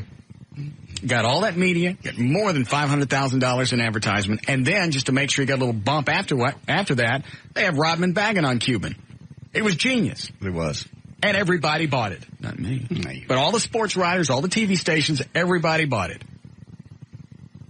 Like they buy the out-of-control, young kid punk owner that can't control his temper. Right. And people will watch that and they'll cover it just to see what he's going to do in a game. Mm-hmm. He knows exactly what he's doing. He just needs to stay out of that wind tunnel. Yeah. What is it, Smith? Say, Russ. Yeah. What do you get off bagging on anybody's hairstyle when you haven't had yours changed for the last 16 years? My hairstyle is quite lovely and in fashion, I might add.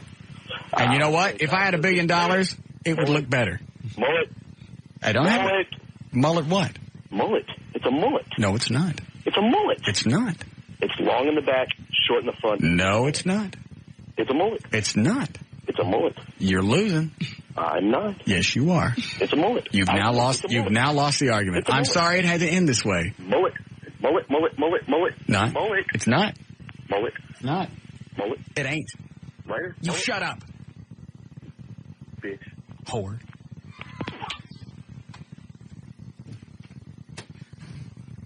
What?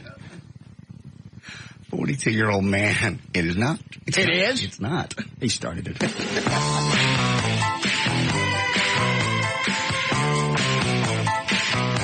We'll be back with the Russ Martin Show.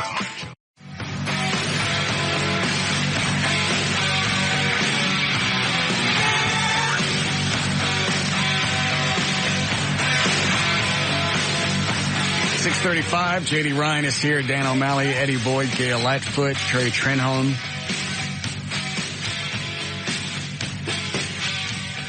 Time to check in with our alcoholics, Bob and Chloe. Oh, yeah. Which one do we check with first? Let's try Chloe.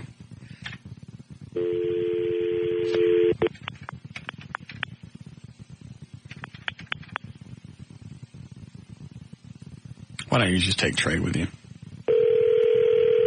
Jimmy Buffett. Why you take Trey with you? Because I don't want to go with him.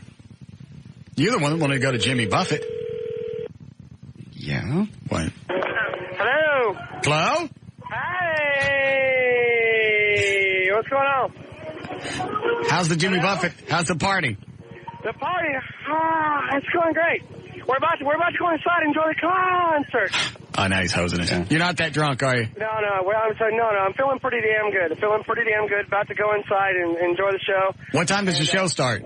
I don't know. I think the gates open about 6:30 or so, and there's a big parking lot party going on right now, and and all that stuff, and we're just going to go inside and scope a good spot out on the lawn and all that good stuff. So that's what we're doing right now. Where did JD and I get our tickets? Call me, and I'll meet you at the VIP entrance. And I'll hook you up with your guys, like the VIP parking passes. Okay. And I'll get you guys tickets. I got like VIP box seats for you guys. So. All right.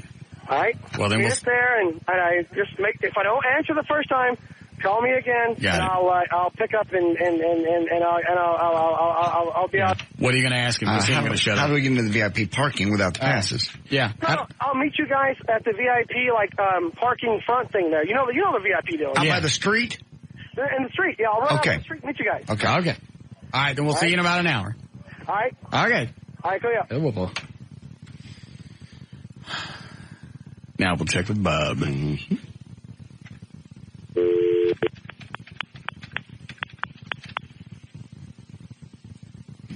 How long has he been drinking? It's a little bit before 5. Yes.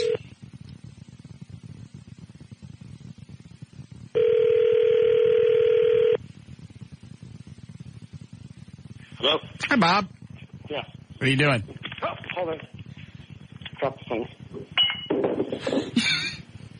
Sorry, wait, what is it? Just called to see how you were doing. Fine. What are you doing? Having dinner? Yeah. Good. Which course are you on? First. The African. Yep. All right. Talk to you in a bit. Maybe you can ask him who he's mad at. I'll try that right before 7. Okay. He's having a hard time with stuff right now. Yes, he is. It's hard. Have you ever seen him screaming at anybody like that? Never. I just walked by his office. He stood up. He's got the phone in his hand. He's pointing at the phone with his other hand, and he threatened to shove a dinette in somebody's butt. Love to know who it is. I don't know. Well, he'll tell us off the air. Maybe. All right. Did we ever finish news? Mm-mm. We got a story in, then Cuban called. Oh. Well, Trey's checking to see if we can get in and roll his house. Okay.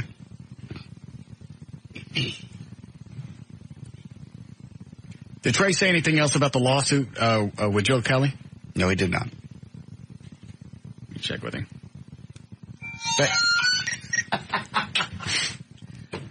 Well, I guess that means there's 2 ways in here someplace. Yeah. Let me see. Here it is. Yes.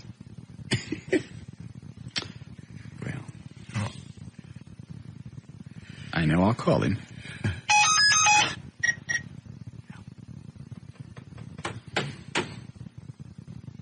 Brainiac, come in here, please.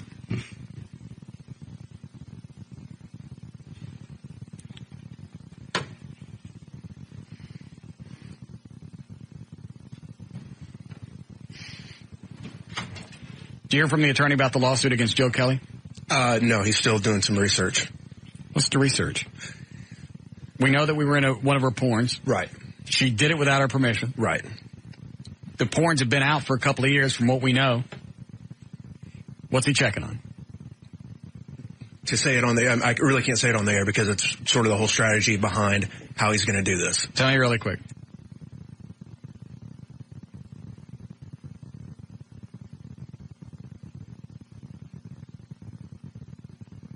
Oh, I like that. Yes. I love that defense. I like this guy. Is he charging us?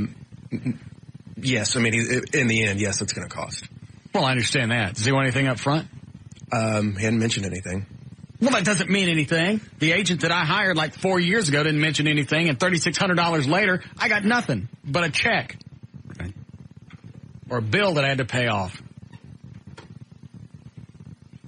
That was an absolute, I could have fed that money to monkeys. It's more entertaining. Yeah. I couldn't believe it when I got that bill. He got absolutely nothing accomplished. Met with Greg and Tom Scher at the Eagle. Came back, well, they're not really ready to negotiate now. By the way, here's my bill for $3,600. Remember, you were spinning in circles. I immediately just wrote the check because if I thought about it or did anything else, it would piss me off. I still think you should have negotiated with him. You already wrote the check. Just like, you didn't do anything. You didn't accomplish anything. Why do I owe you $3,600? Yeah. How many different jobs can you go out and not accomplish anything, do absolutely nothing, and that you can't stay in here, don't put those on. You have no reason to have on headphones. He tries it every single time. I know. It's like a kid sneaking into the TV room with the parents. Aren't you supposed to be in bed? Well, you talked to me for a second. Doesn't that mean I can stay in here? Mm-mm. Porter Wagner's on. Get the hell out. What was I talking about? You don't know Eddie? I blanked too. You know Eddie? No. Well, I guess we'll just move on. Somebody knows. Wait, let me think. What? Yeah, the agent, $3,600. That bastard. Thanks, Trey. Thanks for listening. All right, let's try and finish the newscast. All right. On to? Sure. 6:43, JD Ryan's on Live 105.3. Okay. Okay. Hold on, let me grab it. Throw in my other top story, because I got to the bottom here. I have no idea what you're telling me. What are you doing? I'm figuring out something. I wasn't really ready, because I was at the bottom of the other story. Never mind.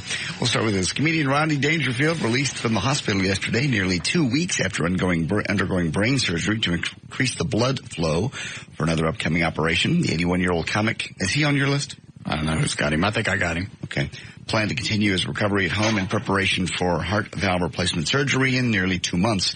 He plans to continue working by putting the finishing touches on his autobiography, Rodney Exposed. Should come out later in the summer.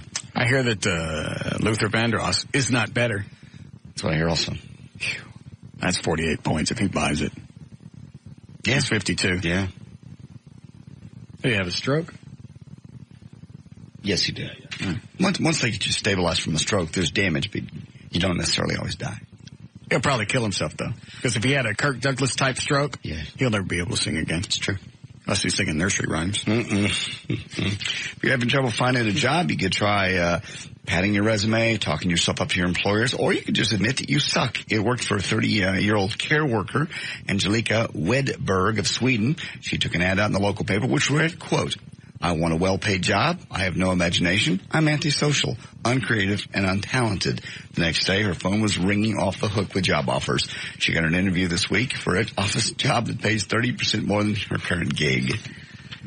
The 2003 Stanley Cup Playoff Conference semifinals will begin Thursday. The Stars hosting the Mighty Ducks of Anaheim in the Western Conference matchup, and the New Jersey Devils hosting the Tampa Bay Lightning in the Eastern Conference showdown. The remainder of the Stanley Cup Conference semifinal schedule will be provided as soon as possible following the conclusion of tonight's Game 7 action. Toronto at Philadelphia, and Minnesota at Colorado, and St. Louis at Vancouver.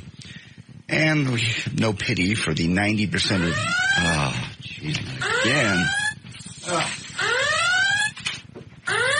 We're ranked today. Okay. All right. Most common list, basically 90% of the victims of identity theft, because 90% of office workers are willing to divulge their email password in return for a pen, cheap pen even. That discovery was made by organizers of the European Internet Security Conference, who did a survey on office workers. What do you mean a cheap pen? Just like one of these throwaway pens. Why would I give you my password for a pen? That's what they did. They walked up and asked people. They said, if I can give you this pen, will you give me your password? And 90% of people went, sure. Why? They just did. People don't password protect things. In fact, you don't password protect your computer. No. It says 66% of people shared their password words with coworkers. The most common password is, what do you think? Is it the same one you use? Yes. It's password. That's correct. 12% of workers use password as their password. 16% use their own names. 8% use their birth dates. Some other fun facts they found out. 66% of women use the same password for everything. Email, website, access, bank accounts, everything. 91% of men send dirty jokes or naughty pictures over work at email, and 40% say if they accidentally stumbled upon confidential information, they'd pass it around the office. I would. We used to do that. Oh, with the Eagle? We go through people's boxes and open up their checks and see what they made. Jeez. What? I never did that. Yes, you did. I did not. I found it open already. Dorsey's. He just leave it laying around? He did. He used to leave it laying around all the time. Craddock did too. All the time. About once a month they had to reissue his check because he always So he'd lose it? He'd lose it. How long ago did you see Dorsey's? 95. What was he making? You don't be saying the air, do you? What do I care? It was 95. It was 8 years ago. I'm sure it's much, much more by now. It was much, much more then. Was this like every 2 weeks? I was just adding it up in my head how much he made annually. Yeah, the 2 week check was for just over $30,000. 30? Yeah. For 2 weeks? Uh-huh. Wait a minute, what do I make? Yeah, there you go. Yeah, but that was 8 years ago. Yeah. Turns out to be, I think, 700,000. Almost. Mm-hmm. Go ahead. Okay, and that's news and information brought to us by Service King Collision Repair Center. You'll see Eddie Boyd, 11 to 1 on Thursday, North Central at Spring Creek in Plano. Come on by and see him. I'm J.D. Ryan.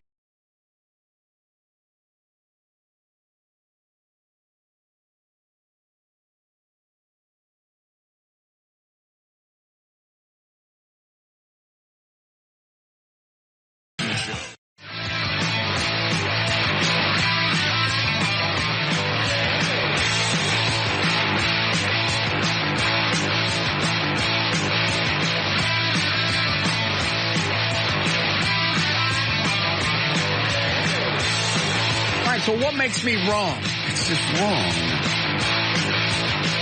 So it's wrong for me to think that? Yes. It's wrong for me to say that black people deserve everything that white people get.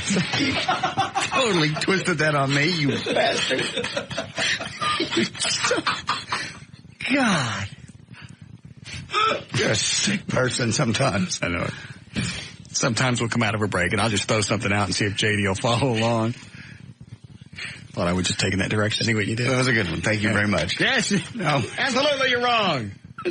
Black people don't deserve teeth? How dare you? Are we going to check on Drunky Bob one more time and find out what his problem is? Sounds like a party. And also we have a problem with the yellow ribbon. I'll take it later. What's wrong with the yellow ribbon? We can't put it up on the transmission tower. They told us we could do that before we bought it and before we got a company to stick it up there. I know. I found out today. Why?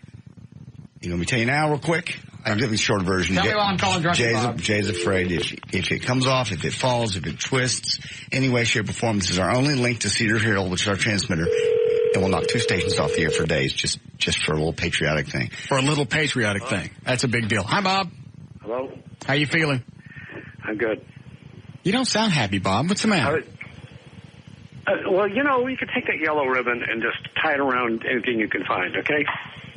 Well, that's You're not not what going to have any yellow ribbon on the tower. That's not what we're calling. We were talking about something else while we were checking on you. I heard about the yellow ribbon on the air. You can't have a yellow ribbon on You know what? We asked before we went and spent the money on the ribbon and got a company to do this. We asked several days in advance. If you want to address that, that's fine. We asked, and then we get everything set up, and then everybody goes, no, you can't do it. Why didn't they tell us that before we looked into it?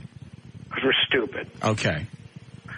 So you can't do it anyway. I understand that. Hang on. We'll find something else to do. Yeah.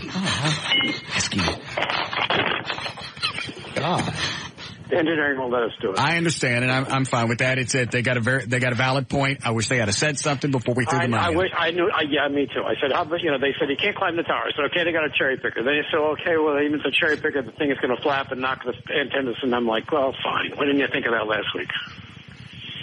So there you go.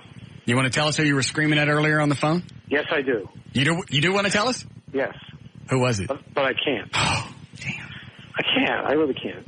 It has to do with the stations lineup, and I can't talk about it right now. Oh. Okay. Would you like me to come by and check on you after the show? No. You sound morose. You sound like you need a buddy. I do, but I'll be fine. I got my buddy. Oh, I got it. Gentleman Jack. I got it. All right. Cheers. Well, I'll call you after the show anyway to check on you. Okay, thanks. All right. Bye-bye. Bye. The lovely Bob McNeil. Yes. Wow. He does sound morose.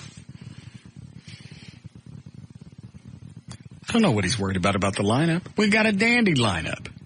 Yes. Very powerful lineup. It is. I'd be drinking, too. In fact, now that I think about it. So you're bailing on me for Jimmy Buffett? After Chloe went to all the trouble of getting tickets. Trey's going to go with you. We'll have a swell time. I'm sorry you went all the trouble to get an extra ticket, and now you're going to go. Trey's going with you. I knew you would do this. You always do this. I didn't want you to go by yourself. Trey's going with you. That's fine. That's great.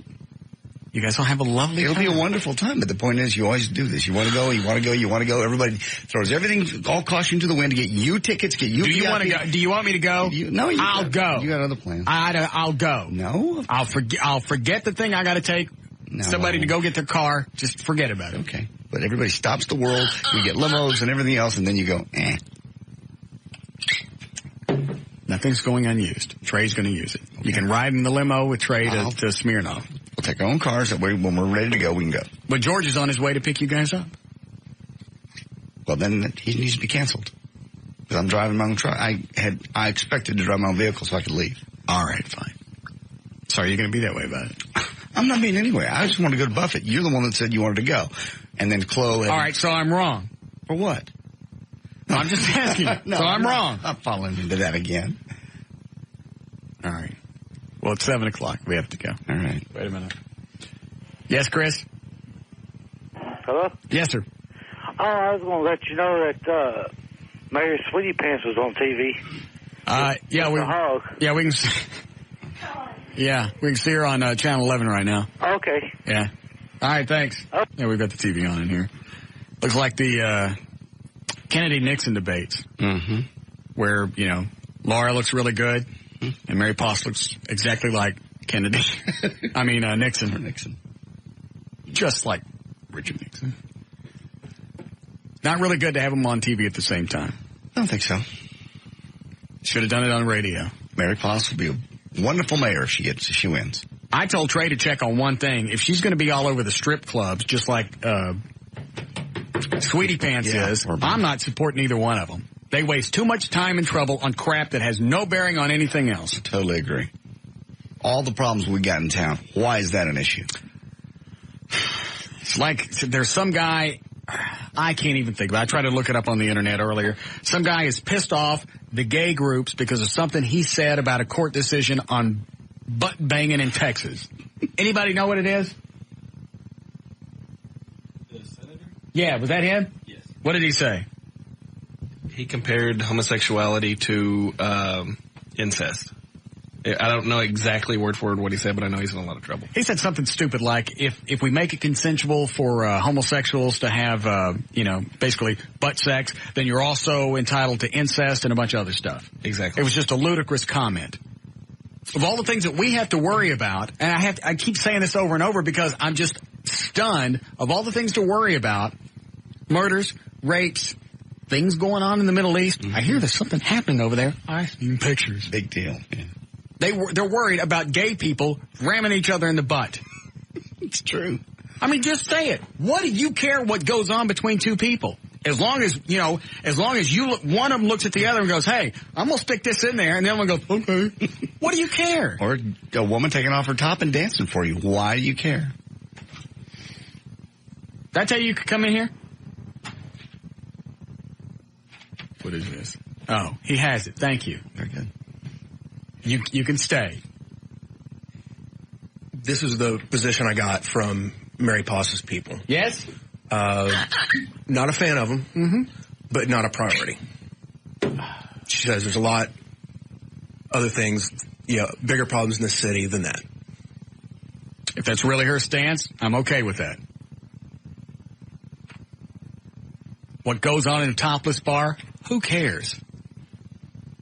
I mean, really think about it. Hold on. You're preaching to the choir. If a woman's breast gets within 3 or 4 inches of a man's face, what do we care? No idea. Why is it when it goes from 6 inches to maybe 4 inches, why all of a sudden is that a priority? Why do you take manpower off the streets where they could be protecting society, and they go in and they worry about how close a breast is? Just saying the words is absurd. How close a breast is to somebody's face. And both people want to be doing it. Yep. Manpower, money, time. police officers that could be doing something else. The court system? Because it's got to go all the way through the court system. Even if the judge throws it out, you still ate up court time. Police officer has to be there.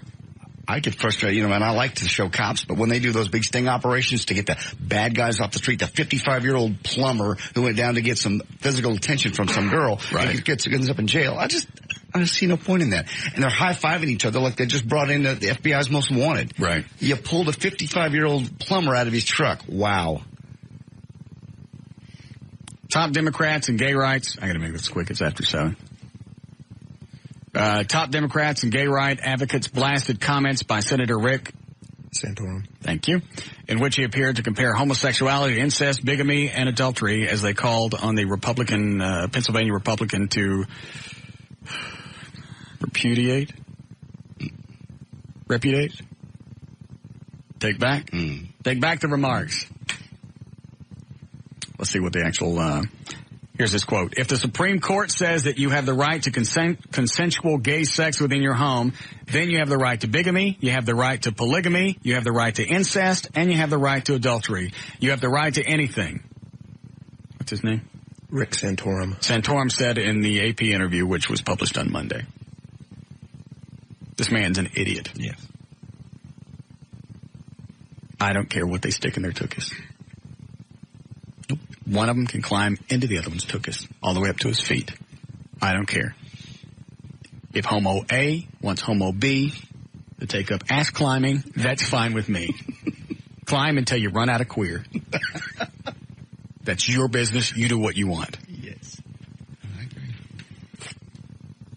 Perhaps when we get everything else straightened out in this country and you want to go after ass climbers, that's fine. But why don't you make sure the rapists are off the street? The people killing their wives and cutting off their heads. Why don't you focus on that and not worry what's going on between two queers? I'm sorry, they like to be called fags, right? No. Gay. Yes, between two gay fags. Thank you. It's astounding. All right, one more thing before we go. Oh, again? Yes. Oh, you took away my ears. It's all right. Yeah. Go ahead. Okay, for the Mark Cuban Foundation, Fallen Patriot Fund. No. Oh, come on. It's for our troops. All right. Every single dollar will be distributed. All right, go ahead. But if this got anything to do with that comic book thing you did with Craddock. It does not. No. It's Fallen. If you want to make a donation for the troops, fallenpatriotfund.org. For more information about the Russ Martin Show, to email us details on our police or firefighters foundation. Go to russmartin.com. To instant email us during the show, send it to studio@russmartin.com. For Trey and his website, go to treytrenholm.com. To find Eddie on the World Wide Web, it's eddieboyd.com. To visit me, it's johndavidryan.com. Let's see what else. Limousine service provided by, we need to cancel him, by the way, George at 214-668-5363. Also, don't forget to go to the new site, KID, K-I-D, Craddock, KRADDICK.com. That's for our friends. Right. Kid Craddock, the band in the Cayman Islands. Right. Kid with one D in the first time. And the official site for the Talk That Rocks is live1053.com. All right. See you guys tomorrow. See ya.